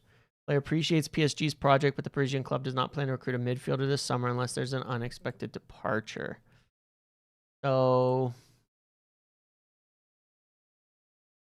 how many pounds to euros is that? 80 million euros is only 69 million pounds. I mean, I wouldn't do the loan back, but yeah, that's a better deal to me than 85 million pounds. That's an alternative. I would say it puts it in the frame of, rather than trying to say, oh, it's a better deal, walk away from Mateus, because I'm not trying to do that. That puts it in the framework of, to me, a viable alternative. Yeah. I don't think anyone's going to pay more than that. I don't think anyone's going to bid more than that, you know. I don't think City will bid more than that. I don't think Arsenal will bid more than that. I could see clubs bidding around 60 to 65 for him.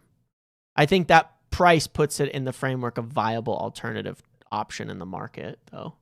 It's not actually that ridiculous.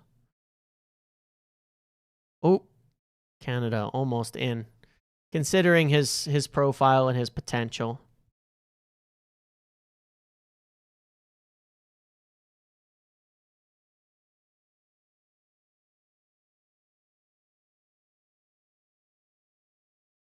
Rodri leaving? I don't know. I thought we've heard that that's unlikely now.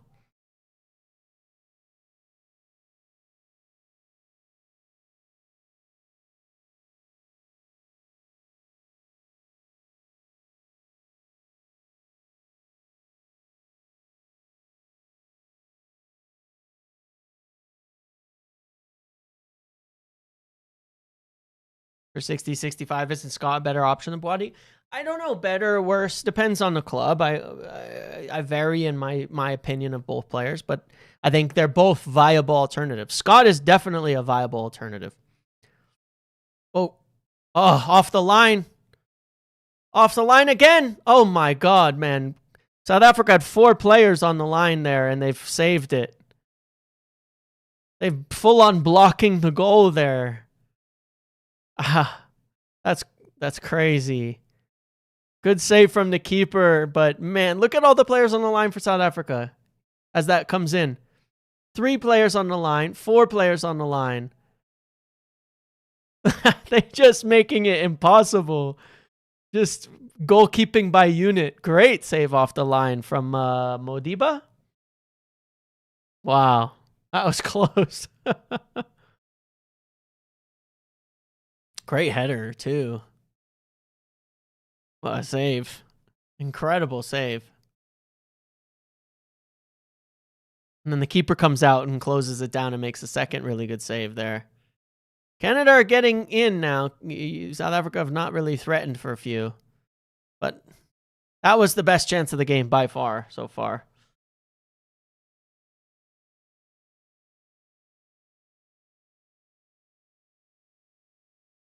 The only thing is Scott is he can drift through games sometimes. It doesn't put his imprint on the game. Oh, penalty. VAR. Hold on. VAR.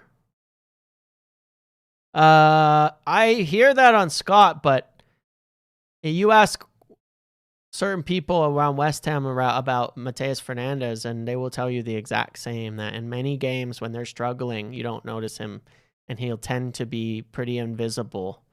I don't know that that's a penalty, you know? I don't think that's a penalty. I don't think that's a penalty. He sticks his foot out into the South Africa player. That's not a penalty for me. Not a pen for me. Not a pen for me. That's not a pen for me. It's just a coming together. That's not a pen for me, by the way. Players running, he goes out to kick the ball and sticks it in between the South African player's leg. For me, not a pen. Yeah, not a pen.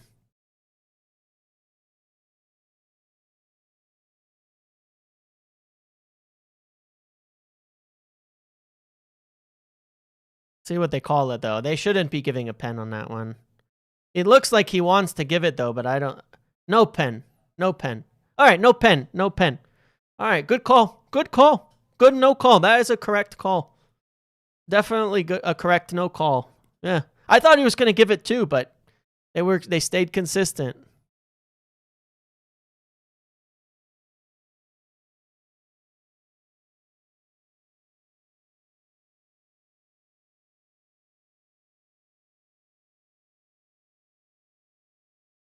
Correct. The South African player's leg is down, and the Canadian player's out swinging leg, he's attempting to kick the ball, goes into him. It's not a penalty for that reason. It was a good call. It's tight. It's just a coming together. Though, like, that's one of those ones you like to see those ones not called, because it's just not a penalty. It's not a foul. Like, yeah, correct. The ball is rolling away from him, and he's going to kick it, and kicks the South African player who puts his body in front of him, which he's entitled to do. Oop. That looked a bit offsides to me, but Canada maybe in again. Good dribble. Another good tackle. I tell you what, though, the South African defenders are defending by the skin of their teeth here, because their tackles are close. Their tackles are quite close. They're making some rough tackles, but getting the ball. Yeah, I agree. You've seen those given, but for me, it's not a pen. You have seen those. Those are ones I would like to see not called. Yeah, I've been really impressed overall with the World Cup officiating. Bar one or two little decisions, I think consistently the officiating's been excellent, in my opinion.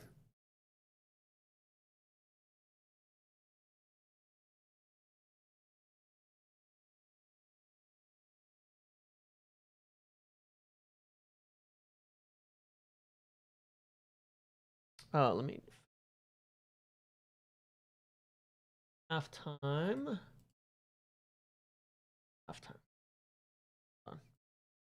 There we go. Crazy. Actually, a pretty good game so far, to be honest. Pretty good game so far. Better than expected. South Africa have done a lot better than expected.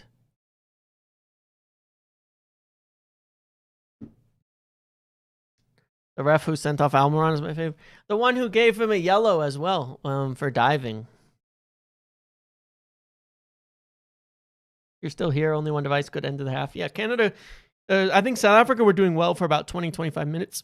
Canada definitely came close at the end of that half, but better game than I expected. Following that first South Africa game, man, the fact that they even made it to the knockouts was wild. But they've actually played pretty well today so far. Competitive at the least. Not the better side, but competitive.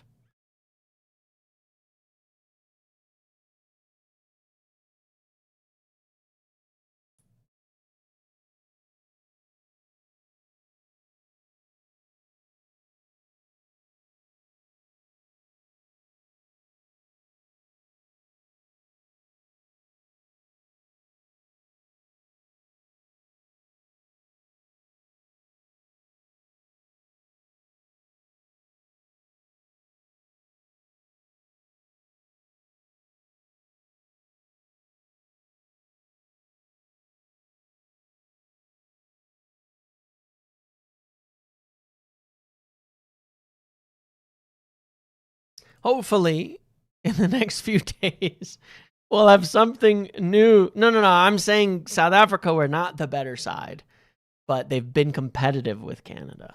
That's what I was saying. Canada have been the better side in the game. I'm saying South Africa have not been there. Hang on, I might have some stats or something I can show here. Hold on.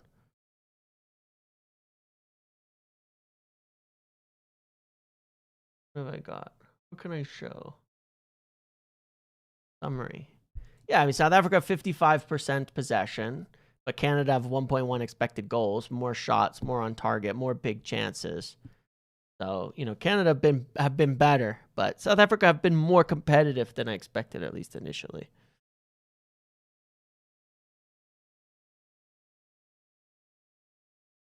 But yeah, hopefully we have something different to talk about on the signings front in the next few days. But we're approaching July. Things will change as we move into July. I do expect business to kind of ramp up here for a lot of deals. I mean, Anderson getting done now. The transfers are starting to move a little bit, and the markets are going to start to move a little bit as well. With Ramos going to Milan, what about striker options now? Also left back option. The Spurs get Tonali. I think our left back option if Spurs get Tonali is to go for Somerville. Get a winger instead. That's the next up option. Striker options, Mateta is still there as someone being offered to us. Beyond that, I don't know. I'm really unsure beyond Mateta of actual like genuine targets. There maybe there's some cool unknown names, excuse me, that we have not heard.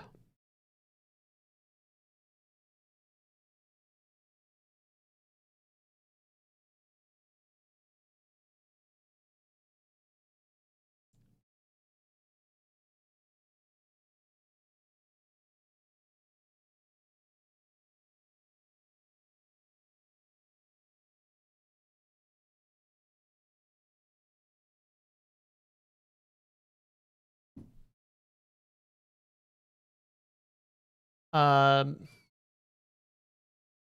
have any affinity towards South Africa? Yeah, I do. For sure. Yeah.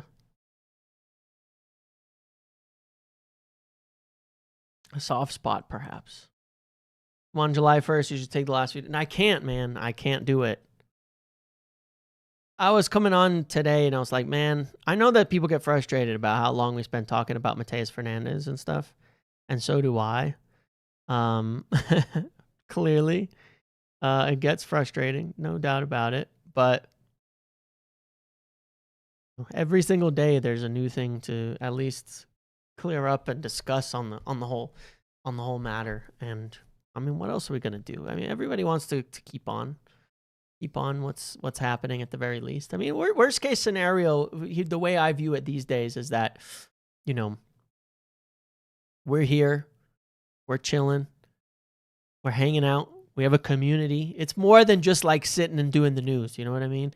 We've got a community here of people, and we yap and we discuss and we hang out together. And I mean, that's kind of modern life. You know what I mean?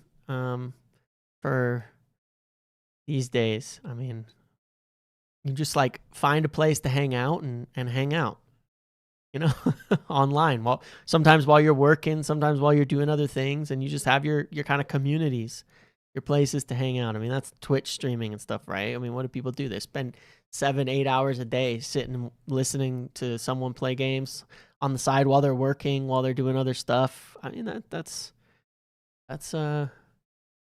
modern community for us. So I like doing the videos every single day, the lives every single day, at least for that matter, just for everybody. I mean, for me too. It's a part of the community. Stinky community? You're a stinky community, Jimmy. You're a stinky community. It's a great community. A great community. Not perfect, but great.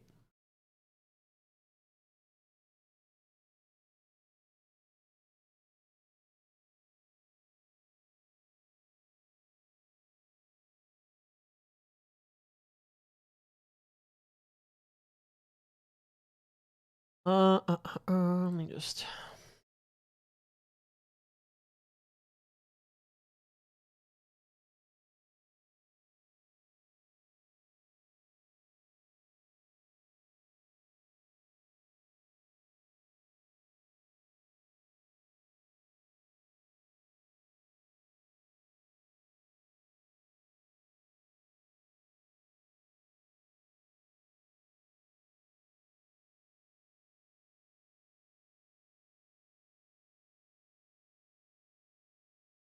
Do we think the Madrid are selling Tchouaméni? There was one other reports today, but I couldn't find it.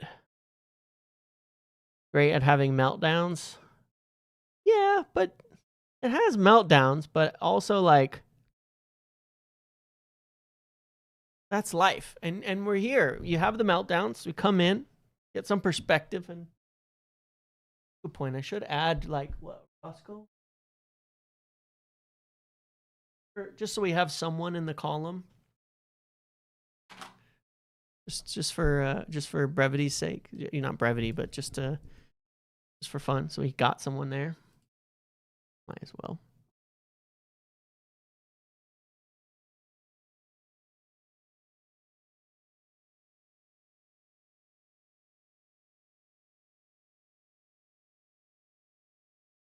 Is Diomande chosen PSG over Liverpool? Yeah, apparently, which is pretty funny.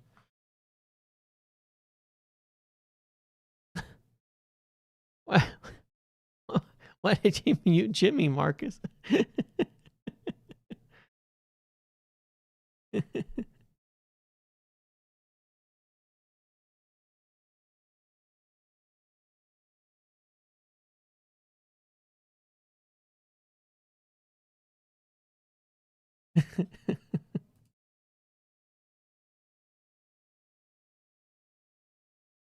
Oh, I can change things now.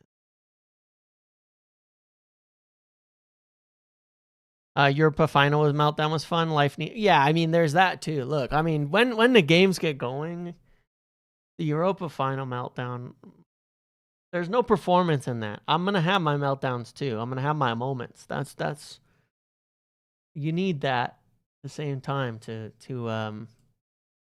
keep things going. Oh, it's just Jimmy. He's just messing around. Don't worry. He's being sarcastic. Don't worry about him. He's absolutely harmless. Okay? Absolutely harmless. Promise. While you guys are here, do hit a like on the video. 18 more to get to 200 likes. At this point, I hope someone comes for Fernandes just to stop hearing his name. No, seriously, like I am tempted to be like, all right, like I don't want us to, but I'm tempted to be like, all right, just pay the 85 million so that it's over. So it's over. Just because I don't want to hear it anymore. I just even though I think it's a bad deal at that price, not a bad player, a bad deal at that price. I just want it to be over. I just want it to be over, man. I just want it to be over now. I'm so tired. Is it worth letting go of Fernandes so the Spurs don't go for Tonali and we go for Hall?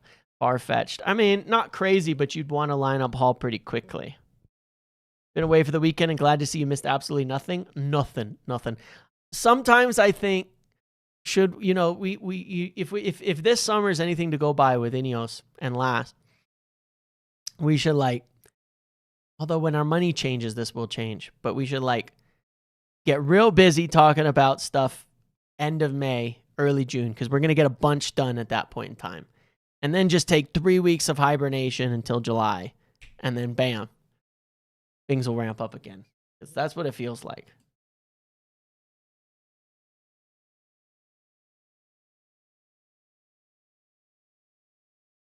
So far, I've said walk from Fernandes, just pay for one Fernandes, all in one stream. No, I mean, look, logically, I would walk away and go do another deal now. Unless they know something we don't, and they still feel they could get it done at a fair price, in which case, why walk away? Just keep the deal floating, but I would still go try to get something else done. But yes, logically, yes. But at the same time, I'm tempted to be like, man, just pay because I'm tired. But I think that's dangerous, man. I think that's dangerous. I think it's dangerous. The thing with the saga is that it's not a saga. That's kind of the funny part. Like, it's not really a saga. We had those sagas in the past where it was like, oh, we want X player. And then it was like, United have bid X, and then they bid again 2 weeks later, and then they bid again 2 weeks later, and then it's like endless, and then we end up paying the price at the end of the day. It's just been quiet. And we've just been hearing a bunch of stuff from Spurs and other things, but it's because it's early, you know? Like if this was happening a month from now and it's still quiet and we're like, okay, we need to make signings, it would be very frustrating, but it is a little different as of now.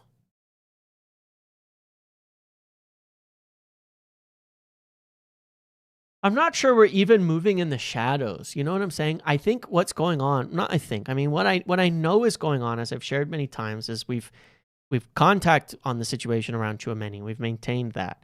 We've maintained the contact on Alex Scott and other targets. We've kept all of these things. I think it's more just a matter of we are not in a rush because we feel that the early part of the window in June is a lot of bullshit and a lot of posturing and a lot of clubs just setting crazy fees that nobody's going to pay. And you're going, all right, we'll just keep everything floating, keep everything chilling. And soon it'll be over. You know? We'll just keep, and then soon something's going to give, and then we'll just, bam, go knock down our targets. It's okay. It's okay.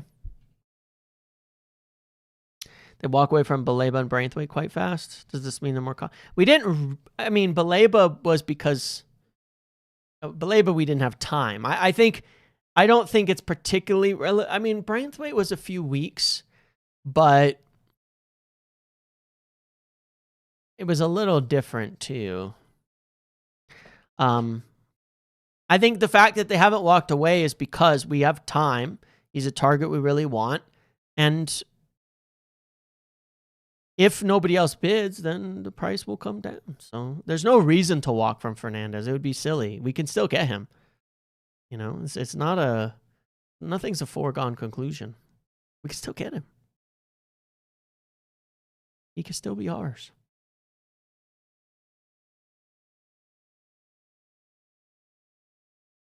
I'm signing Tchouaméni. Yeah, I mean, that would be nice. But even that, like, let's say for a moment we know we can sign Tchouaméni. Let's just say we're certain we can sign Tchouaméni. It's still going to not be for a few weeks. So in the meantime, you gain nothing by walking away from the deal and saying, yeah, we're going to... You don't gain anything by just suddenly walking randomly.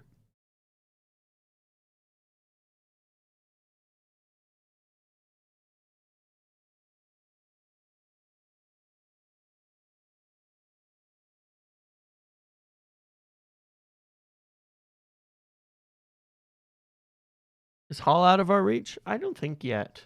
It's going to be a difficult one, but I don't think yet.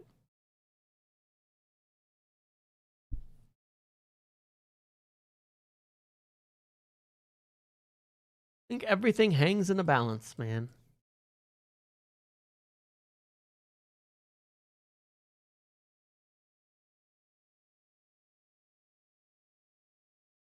Look, it's June 28th, right? So I'll tell you one thing.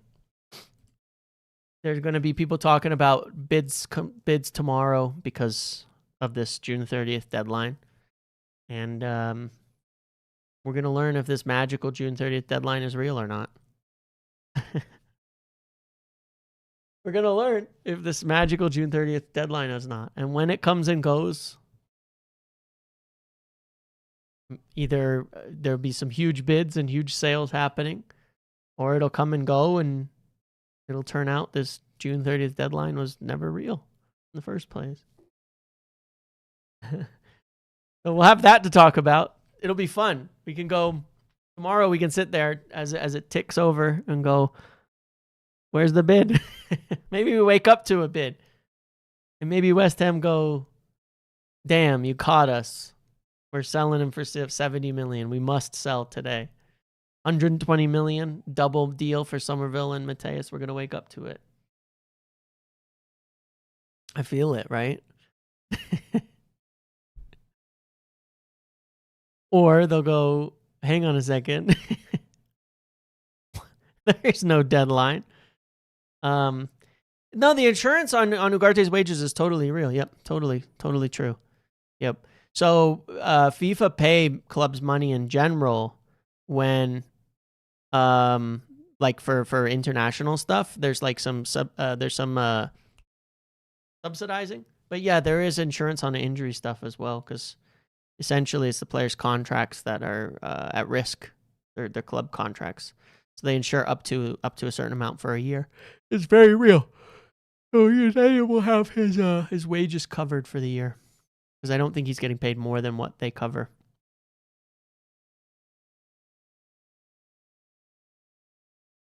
All right, Kane's back on. Let's see.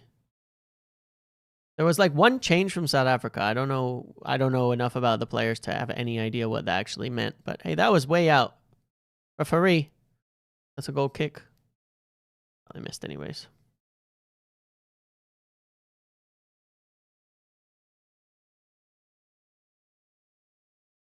Yeah, that was out. Ain't that's the other one, DB. That's the other one.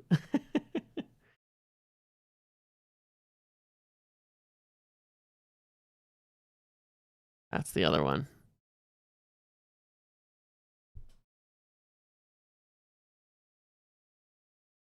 Yeah, I think Ugarte right around what will be covered. Yeah.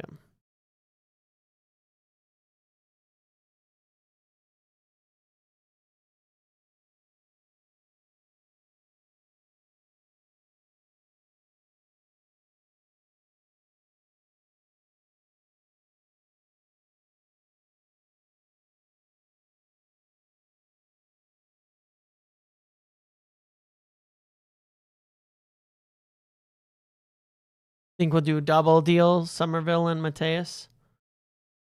No, I mean they're separate deals, but I just think it'd be pretty funny.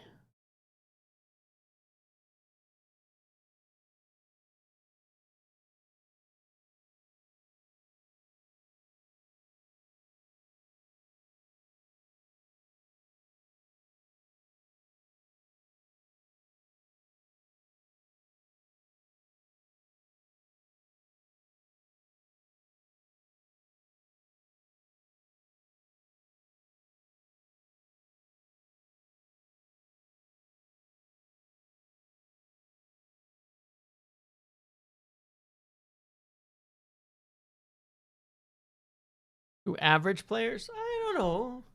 Two good young players with potential.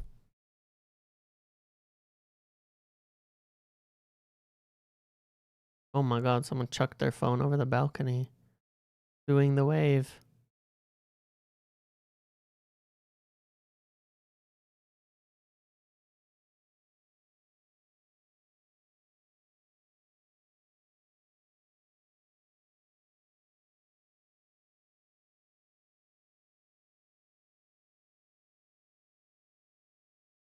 Be nice to wake up to a double deal. Can't be dealing with Wet Ham twice. Yeah, I hear that.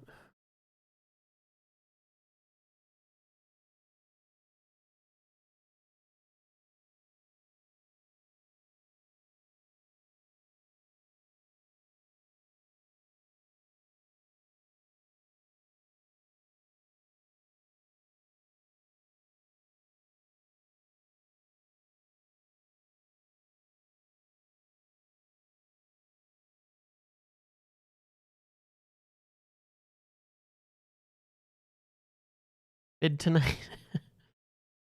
Mythical June deadline, like the mythical relegation. It's gonna be cheap because he's relegated. Well, gonna sell by June 30th. Well, I hope so, man. I freaking hope so. Who's Somerville's agent? It's not Mendez. I looked it up a bit ago. It's Wasserman, which is another bigger one, but it's not. I think it's Wasserman.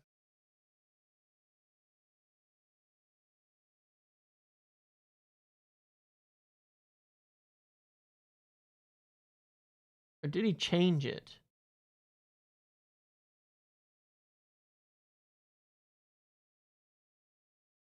Someone else. Anyway, it's not Mendez. Not Mendez.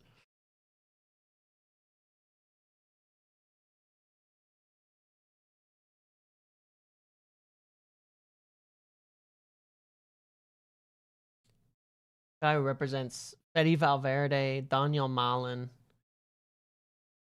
Solis, Manzambi. Some good players in this guy's repertoire here. Good. Lewis Hall. Lewis Hall shares an agent with Lewis Hall.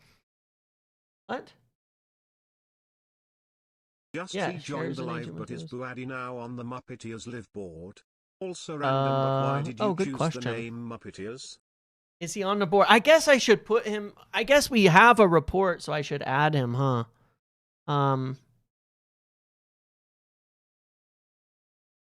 The team. Oh, right. Is the team?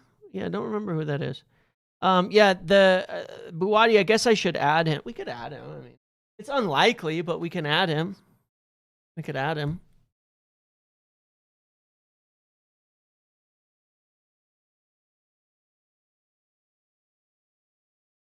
And Muppeteer's name, I think I've explained before, but well, I know I've explained on a number of occasions, but it was, you know, like a self poke, like, you know, Muppets or Muppet, you know, people. You're a Muppet, you know, people who follow transfer news too much were called transfer Muppets, and, you know, fools and all that. And it's sort of, you know, it's feeding into that and taking that on. But then Tiers, Tiers, like transfer tiers, because it was, you know, rating people. The idea started where we began was taking all the ITKs, and my idea was I'm going to get all the ITKs, and then I'm going to rate them, and I'm going to put them into tiers, and I'm going to have them talk to me and give me information, and then I'm going to summarize them, and we built the community on that. So it was like, and then it was like Musketeers. So it's just a play on all of those things together. Musketeers, Muppets, Tiers, and then all together Muppeteers. And in the beginning, when I started out the first couple of years, I think I went through over 100 people with information, or, you know, claimed to have information. And it was crazy, and it was kind of fun, and it was totally wild. But ultimately, you know, 99% of it was BS, which was, of course, expected, right? And that was part of the goal. It wasn't like all of this is true. It was also like, what if all of it is false? All of it. Because people were, you know, there's a lot that people would believe, you know, and still do to this day, obviously, right? There's still some accounts out there that just are complete make up absolutely everything, and they're still kicking. But that was kind of the point of it. But I remember going through 99 or 100 people, and in the end, it was like, I actually, in the end, found, I think at the time, 3 really serious sources, like genuinely serious sources.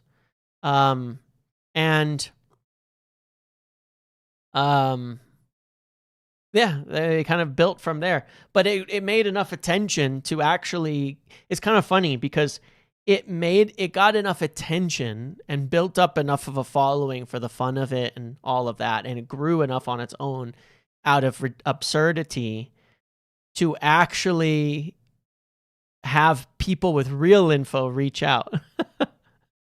And it still happens all the time. Every summer, someone will reach out who genuinely has a real connection to a player or an agent or a specific deal or something like that, and provide something of serious value.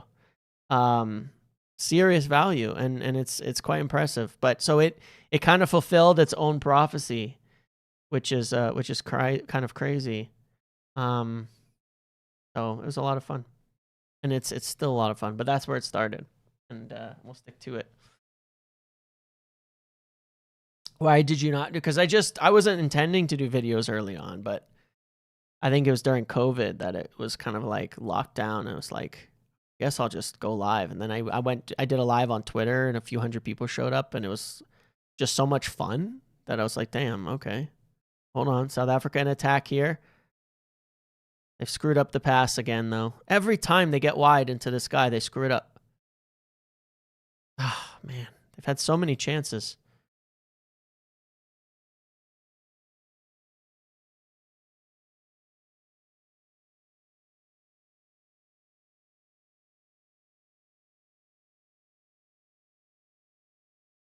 cross keepers.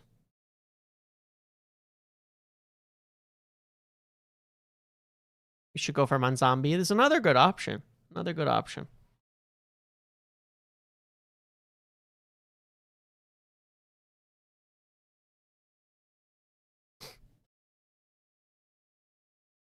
Dubai, man, for crazy times. It's great to see how much it's grown over these. Yeah, it's been a lot of fun, honestly. I mean, I never, I've never thought it would turn into what it has, and I've enjoyed it. I never started out like intending to do like, all right, I'll do daily videos and I'll do watch-alongs and I'll do post-match and I'll talk about the actual games themselves. It was just a few yaps here and there about transfer news and posts and stuff, but people want those things and they want all of that. People used to get so riled up by simple ITK. I know, and the thing is, it was frustrating because in the beginning, I just wanted it to be fun like that.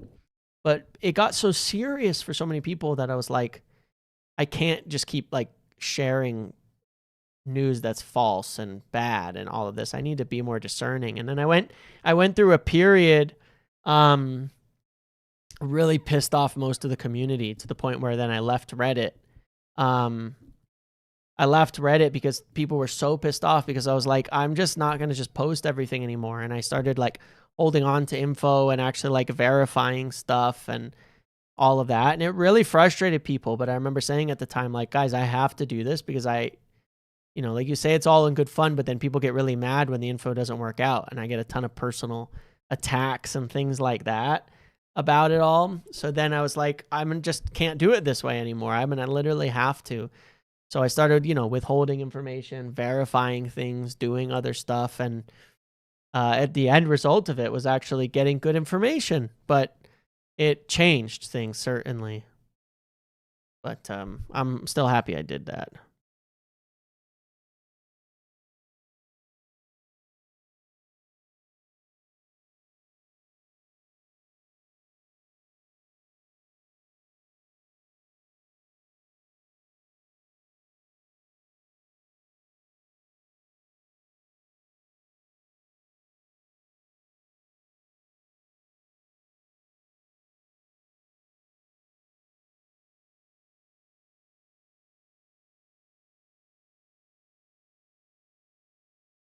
I have absolutely none with Ross. No, the worst ITK ever, was ITK PL, which might well be a few different online personalities at this point in time. But it was ITK PL. That was the worst one because he managed at one point to fool a lot of people. He was the worst. That was the worst one. Because he caught like a really large amount of attention at one point where people actually believed him. That was the worst. That was the absolute worst. That guy might well be Ross Harwood, honestly. I have no idea. But just that guy was the absolute worst. Of all time, that was the worst.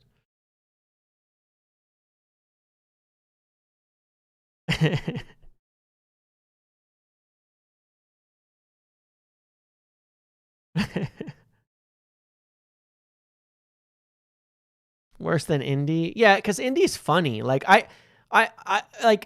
people I hopefully understand who Indy is. You know what I mean? Like I guess that's what I'm saying. Like people I hope understand who that, like what Indy's shtick is, and it's, to me, if you've known how long he's been around doing it, Indy is funny. Like genuinely cracks me up. But yeah, no. Not, yeah. ITK Pale was absolutely worse than Indy. Because Indy, for all the insanity, I think his shtick has been so crazy and so funny that he's actually gotten connected to a few people at random times to post things that were true. Like, I swear to God, I'm certain that people send him a true piece of information for a laugh. Because he just posts everything, right? And most of it is total BS. Almost all of it is total BS. But I'm of the firm belief that occasionally people send Indy stuff. Yeah, one moment. You know, that I'm certain that people do send him real stuff here and there, so he posts it and then gets something right, and then it's like, wait, hold on, is Indy real? And then it's back to total nonsense. But Indy's been around since like the early days of Twitter, and you know, early days of Twitter, and all of this, and you know, there's something where he works. He's like a guy working at KFC, like, and it's more his style. Like if you look at how he posts and you follow it, he's 100% always been a guy on the wind up. Like it's parody from the photo to the jokes and things to the way he's talked and typed over the years. It's totally a parody, and it's a really good parody. And he's just been around for a long time, and it's like nobody would take him serious and go, yeah, that's a real person. It's parody. So, you know, I genuinely think David Ornstein did it for a laugh as well. Shot? Oof, that's a decent chance. Like I'm not saying I don't think Ornstein needed to credit Indy, by the way, because there was already reports from some African journalists and such, by the way, about the Baleba thing. I genuinely think he did it for a laugh. And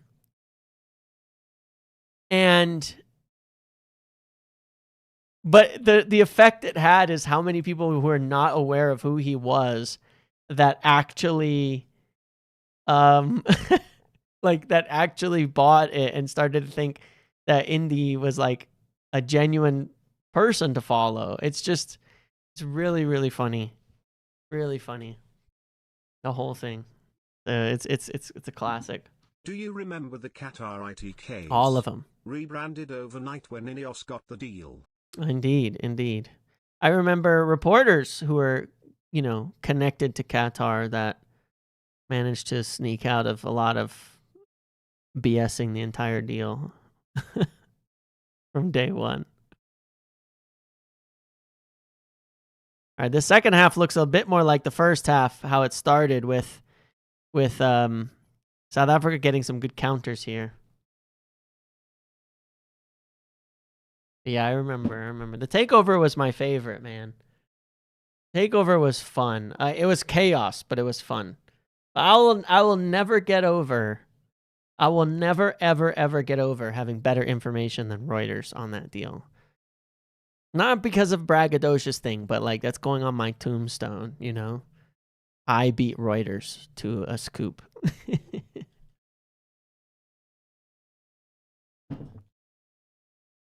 Because I remember waking up to I was on vacation actually when this Reuters report dropped, and it was like negotiating exclusivity with Sheikh Jassim, you know, and I've been saying no, Ineos believe they won, and I think that Ineos are taking this deal, and I remember my phone blowing up at like 3, 4, 5 in the morning where I was, like all these people attacking me, giving me shit over it. You know, it's Qatar. Oh, Canada through. Oh, big save. Big save again. Oh my God, dude. This is heroic. This is crazy from South Africa. Holy shit. Holy crap, dude. There's 3 last-ditch tackles. 1 last-ditch tackle, keeper block, and then another last-ditch clearance. Oh my God. But anyways, then, you know, it turns out over the next couple of weeks, there was nothing that was not true. And then Ineos won the deal. And I was like, thank you. That was the only one. But yeah, stuff like I was arrested in Dubai or something. I've never been to Dubai, just in case there's any doubt on that. Something about how I was arrested and kicked out of Dubai or something. I remember at the time somebody found an article with someone with a similar name about being arrested and kicked out of Dubai or something. And it was probably we just went with that for fun. But no, I've never been to Dubai.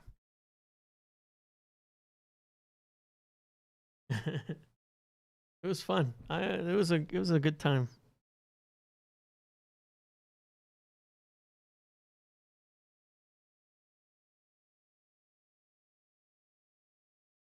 Oh man, what defending that was! I tell you what, this is an impressive performance from South Africa. How does this game work? By the way, if they draw, I'm not. It's way early, but if they draw, is it extra time and then penalties, right? In World Cup games. Yeah, it was RHODES or something. Some guy who like went on like a drunken rampage in Dubai or something.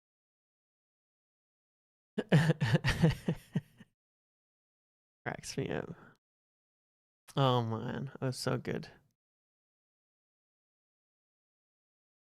Extra time and then pens. Yeah, okay. That should like all World Cup games like that now. When did I talk about Chouameni? When did I talk about Chouameni? I didn't talk a lot about Chouameni in this video. When did I talk about it? I'm sure I did at some point. It was probably like about 45 minutes in.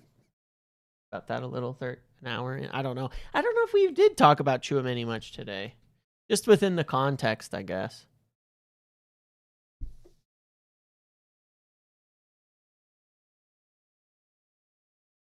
But if you want me to talk about it now, I'll just tell you that I'm certain we're in contact with the relevant people to understand the situation, and I'm not worried about it.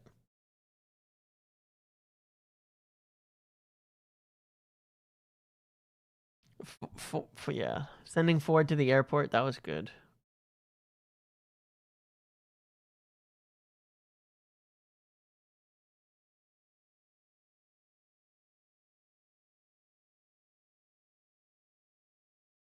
Yeah, Halo would have done a better job. You know what makes me mad though is Jesse, pigeon guy, lives like a mile away, and he only like piped up later on. He lives down the street from the airport. That bastard. He could have gone and she could have just walked over there.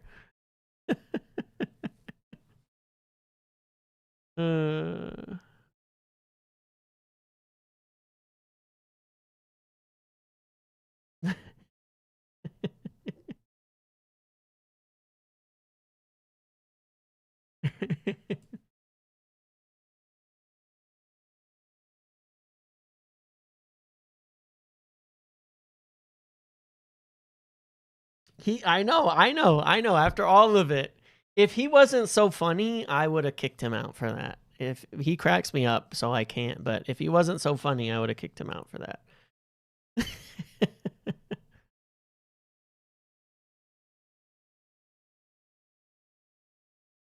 How did it end up being Ford? Because he was the only one jobless enough to do it. He was an adult and he was jobless, so.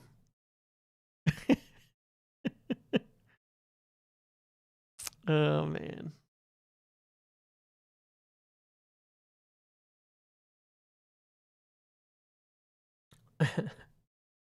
Yeah, Jimmy has driven around. Jimmy has given us some photos that we've shown on here as well as on Twitter during the takeover stuff, and it was fun. Yeah. The I think it was the Sir Jim billboard that went up. Got us an up close pictures of that. Yeah. A couple other things as well. Much appreciated. Much appreciated.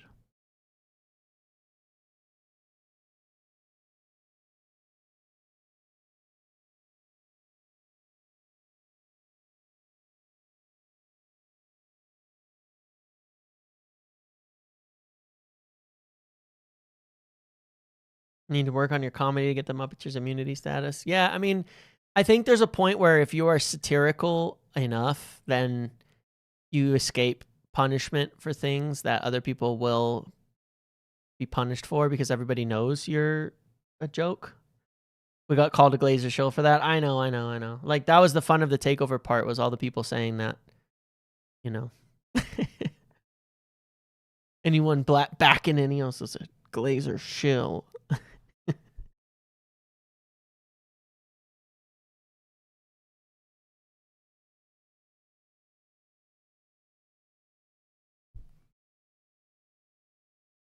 All right, fourth quarter time, guys. Fourth quarter in this Canada versus South Africa knockout matchup, 0-0. You guys think that the knockout games are going to get more like this, more cagey, or do you think it's even? It's just that it's actually a fairly even game here. It hasn't really been cagey though. It's been quite open. It's been quite open. It's just there's not been the quality to score yet.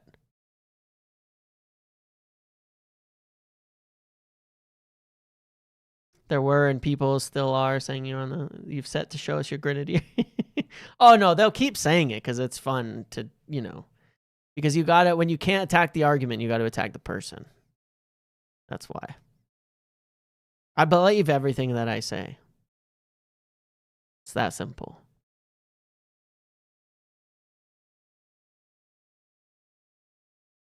You think hoping Brazil, Japan will be nuts? I think so. Is that the first game tomorrow? I'm definitely going to be live for that.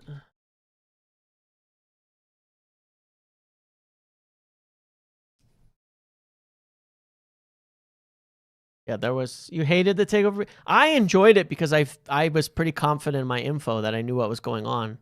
But I do understand why a lot of people didn't like it. I liked it because I felt that I was able to have a really positive impact on educating and helping people understand what was going on. You know what I mean?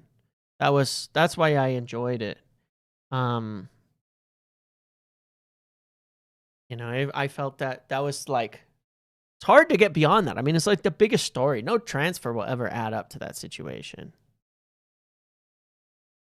And it was fun to see football journalists get completely fumbled over by the whole situation because it's such a different world to football. Hi, Ethan. Enjoy. Started the stream. The first hour until the game, obviously, is mostly more the relevant stuff.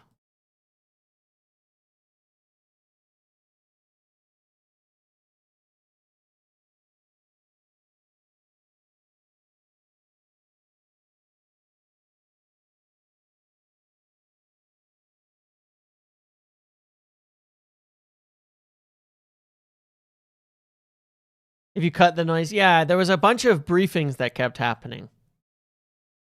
That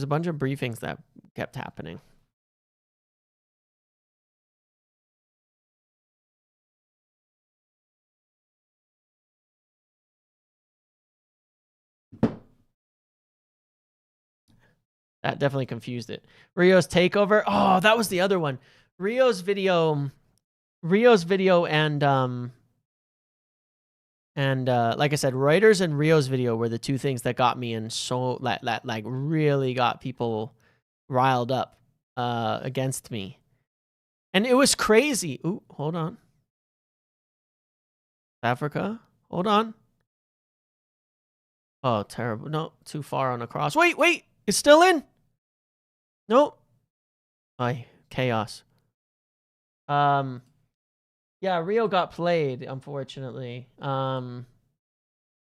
Yeah, he did because well, but look, it wasn't just him. I remember reporting this. It was one of the craziest parts of the whole takeover.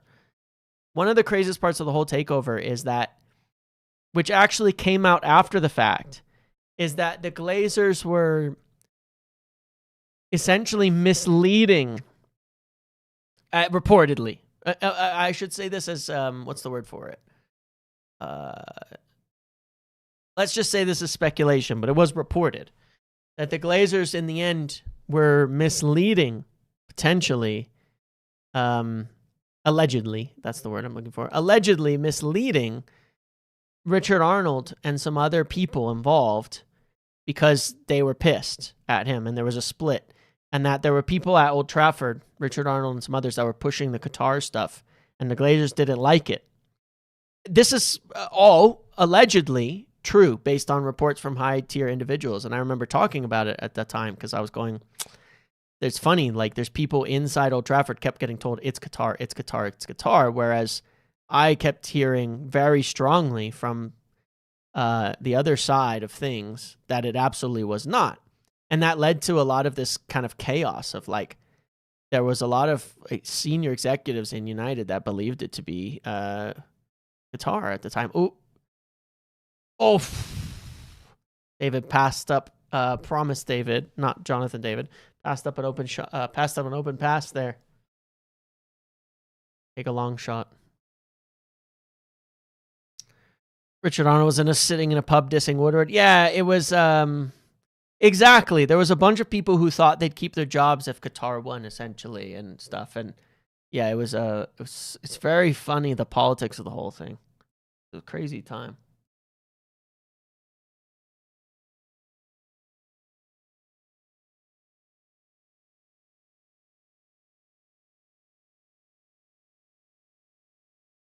Yeah. Crazy. Okay, yeah. So if tied, 2 15-minute periods, no golden goal. Okay. Whew.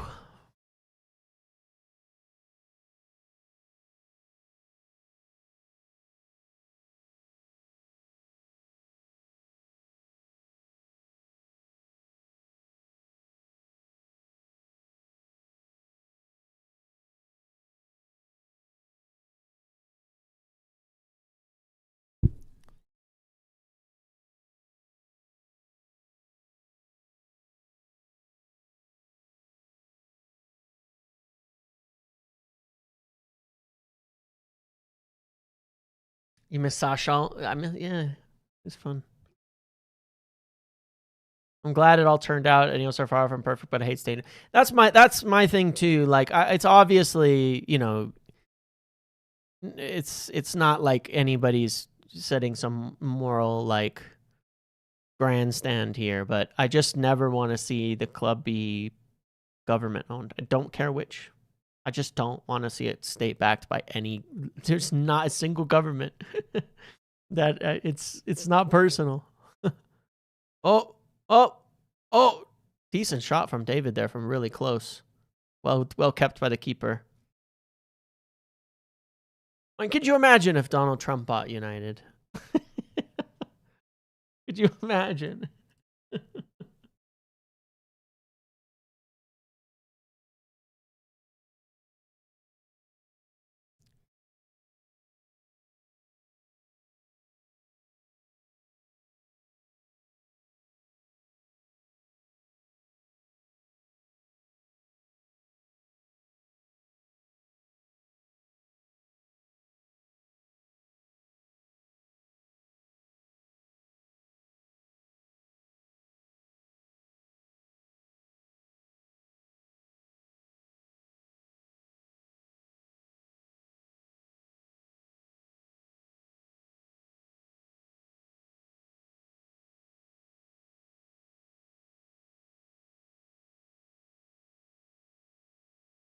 You wouldn't be that pissed to be owned by the Norwegian government? It doesn't matter to me. I'm not picky. I want none of them. None of them.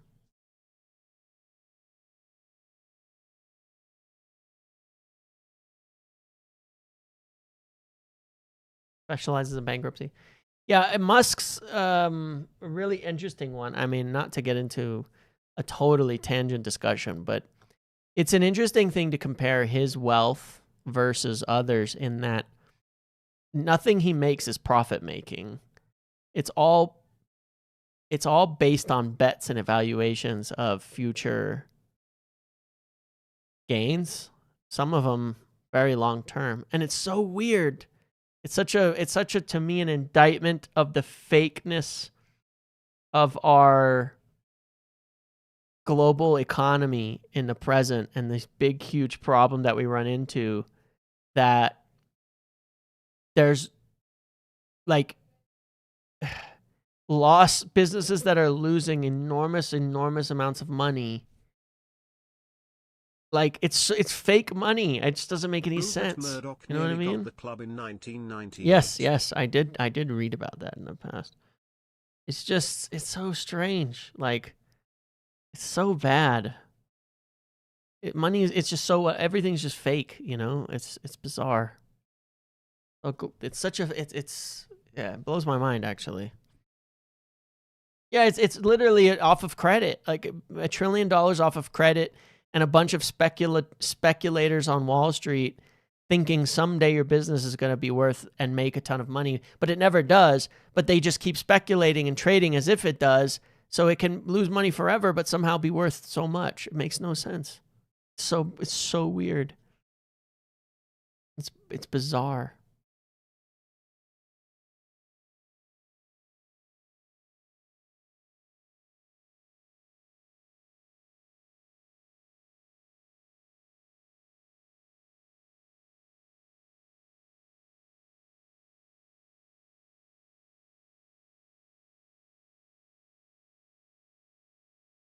Like, I'm just saying, could you imagine that in the context of a football club? Like, you can't do that. It doesn't work that way, man. Football clubs are really brick and mortar. You know what I mean? And the financial rules are very, very brick and mortar, very basic. You know? Oh, Canada in again. Ah, they've messed it up again.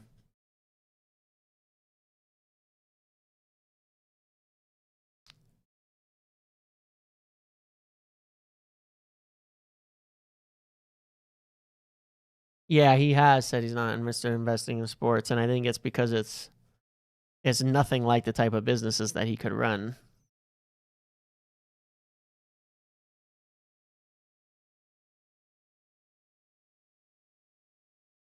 Man, 82 minutes, and I actually think South Africa have been the better team the second half.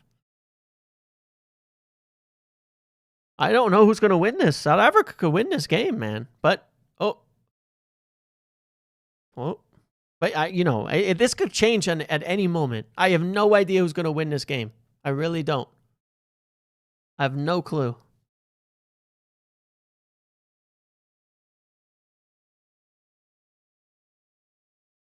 Oh, Canada in again. Ah, they've messed it up again. Okay. Oh, South Africa in the attack now. Count. Oh my God, dude. Every time they get past the halfway line, they lose it at the touch. Like their brains switch off. They're like Darwin Nunez's of international football. They can do so many great things, and then their brain just switches off in the attacking half.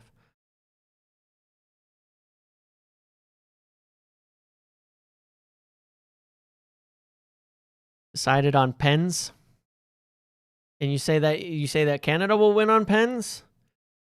I don't know, man. African goalkeeper Juju on pens in international tournaments. I wouldn't bet on it. Thomas Delasius, yeah, I remember him as well. Michael Knighton's strange things. Delasius got arrested for fraud. He did it. So there was something about that, wasn't it? Our best bet for sure would have been, I will still once again say Liberty Media, who took over F1 and had an interest at one point, or the Boston guy. He owns Atalanta, maybe I want to say. Oh, big save! Oh, good shot. Dang. Okay.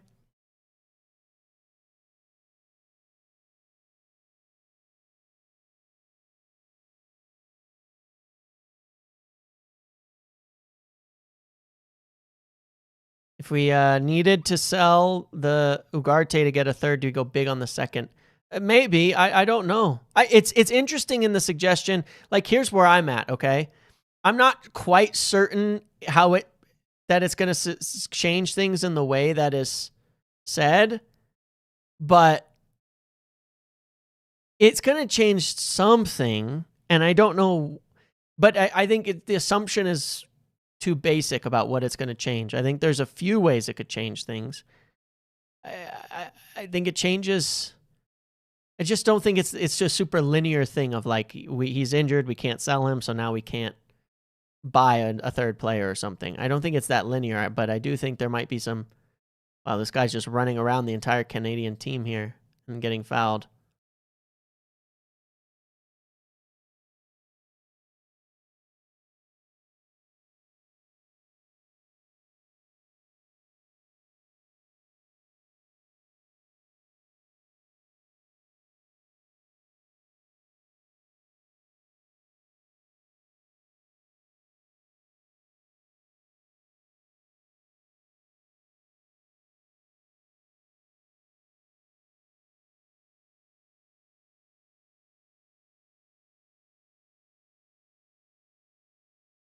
No, it's something interesting I need to look into, by the way.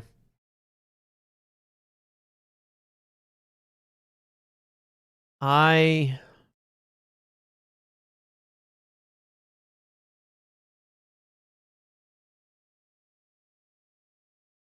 was just thinking about this as a tangent. I spoke to somebody the other day who told me that Diomande was waiting for PSG and he wasn't going to go to Liverpool. And people just have random little conversations.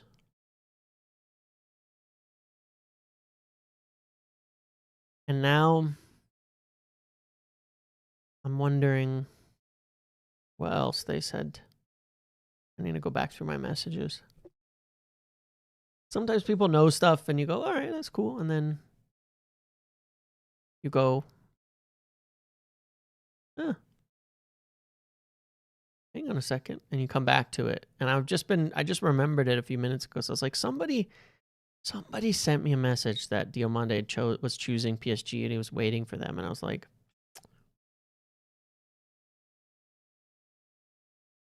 what did they say to me? I wonder if there's anything. I'm just trying to think if there's any United related messages they sent me, because I hear stuff about other clubs here and there, and a lot of times it's not particularly relevant.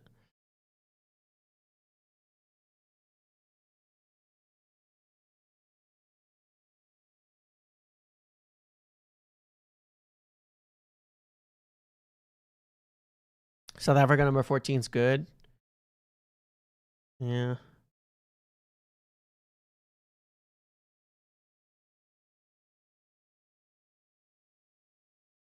A few players who've done pretty well this half.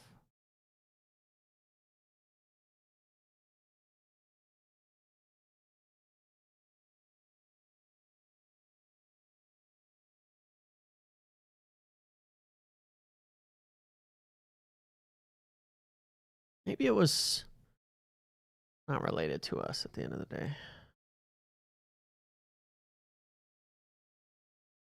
Maybe it was just something to do. I think the only thing he maybe mentioned is that El Mala would be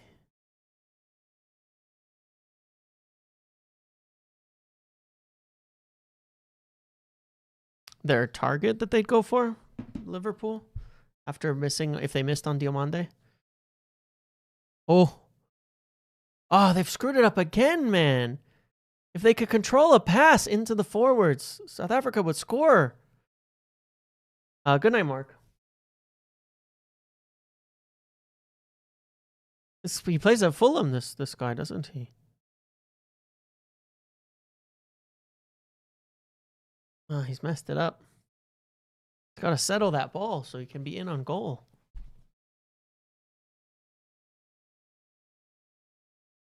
As far as running a football club, yeah, I agree. I think that Omar, I really have a lot of faith in Omar. And I'll say this again. I know people are going to necessarily disagree with this out of, whatever. But I was very, very, very impressed with Omar and this thing he said when he was at this conference in New York recently. Not just throwing Ruben Amorim under the bus, but talking about the positives that he put in place and the effect he has. And I'll tell you why. Because bad leaders blame everything on the people who came before them, and on their subordinates and on things like that. And they will refuse to acknowledge with any kind of depth things that have happened. I thought it's very easy for somebody to say, yeah, he was too difficult, he caused all these problems, did this, did that. Very easy to do that and try to pass the buck off. But by acknowledging things in a way that he did, that tells me it's somebody who's measured and honest in the way that they speak, in the way that they assess things, in the way that they talk, and that they're not just being run off of emotion, but they actually are thinking. And I was quite impressed by what he said in that, because it's a mark of a good leader, who talks the way that he talks. Regardless, if it's about someone you don't like or whatever, it doesn't matter. I have a lot of trust in Omar Barada to do the right things.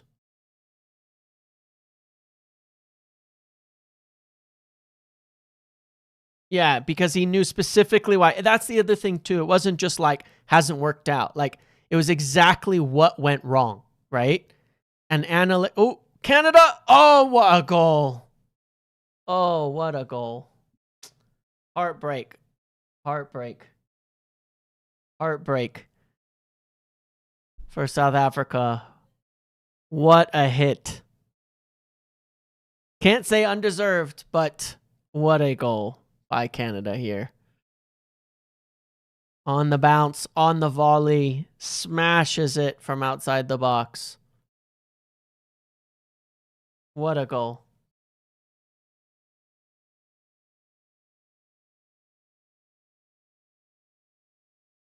South Africa have wasted far too many opportunities going forward. Block comes in, taken down with the chest, bang. Great shot.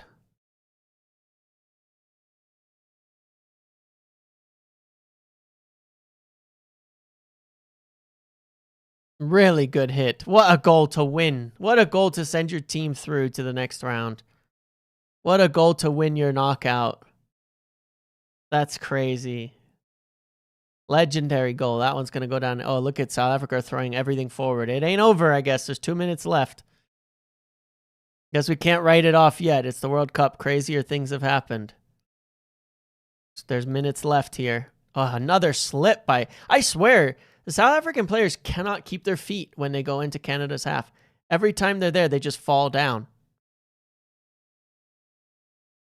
Crazy. Guess not quite over. 2 minutes. They're going to throw everything at this. Man, they are just cannot hold the ball, though. The South African team going forward just have just nothing to offer there. They lose it.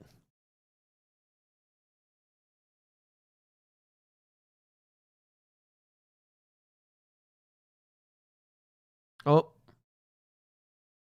Oh. Nope.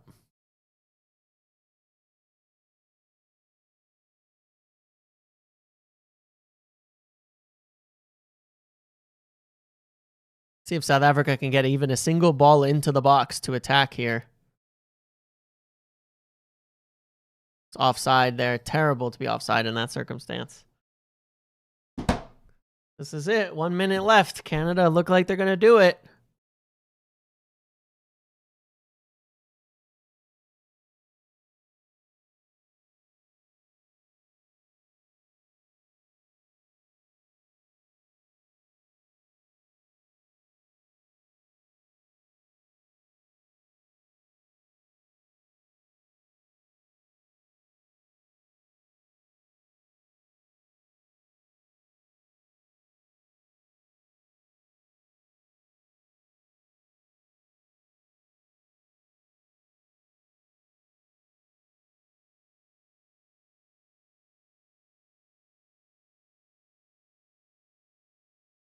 Probably 1 minute now.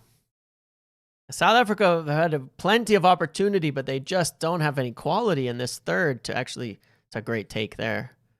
But then they just lose it. They just run into someone and lose it every single time. It's the most strange... 1 minute more. It's the most strange... So poor in attack, man. Oh, hold on. Hold on. I got into the box for a moment.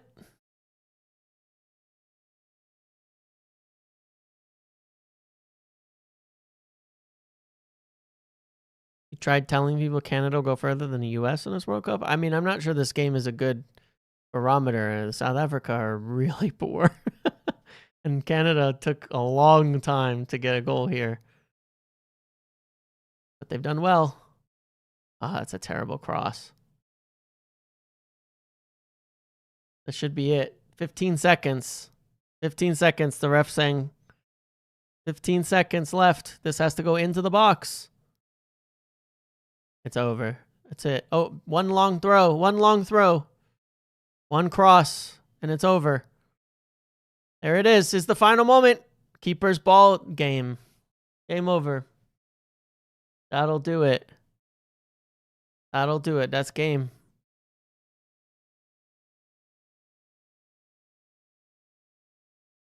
Yeah. They do. They just don't have the quality on the ball to create the goals in the final third. They just don't.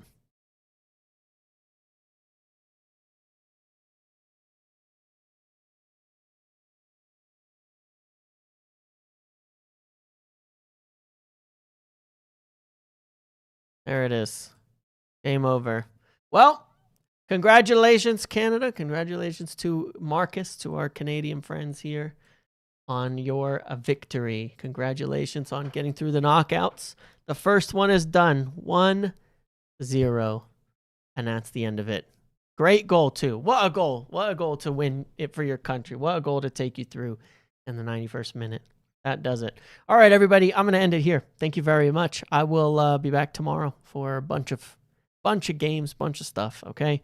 Enjoy the rest of your day, everybody. Enjoy your evenings. Thank you all. Let's hope that we have games, football, United to talk about tomorrow as well. Congratulations, Marcus. Congrats to all our Canadian friends. See you later, everybody. Bye.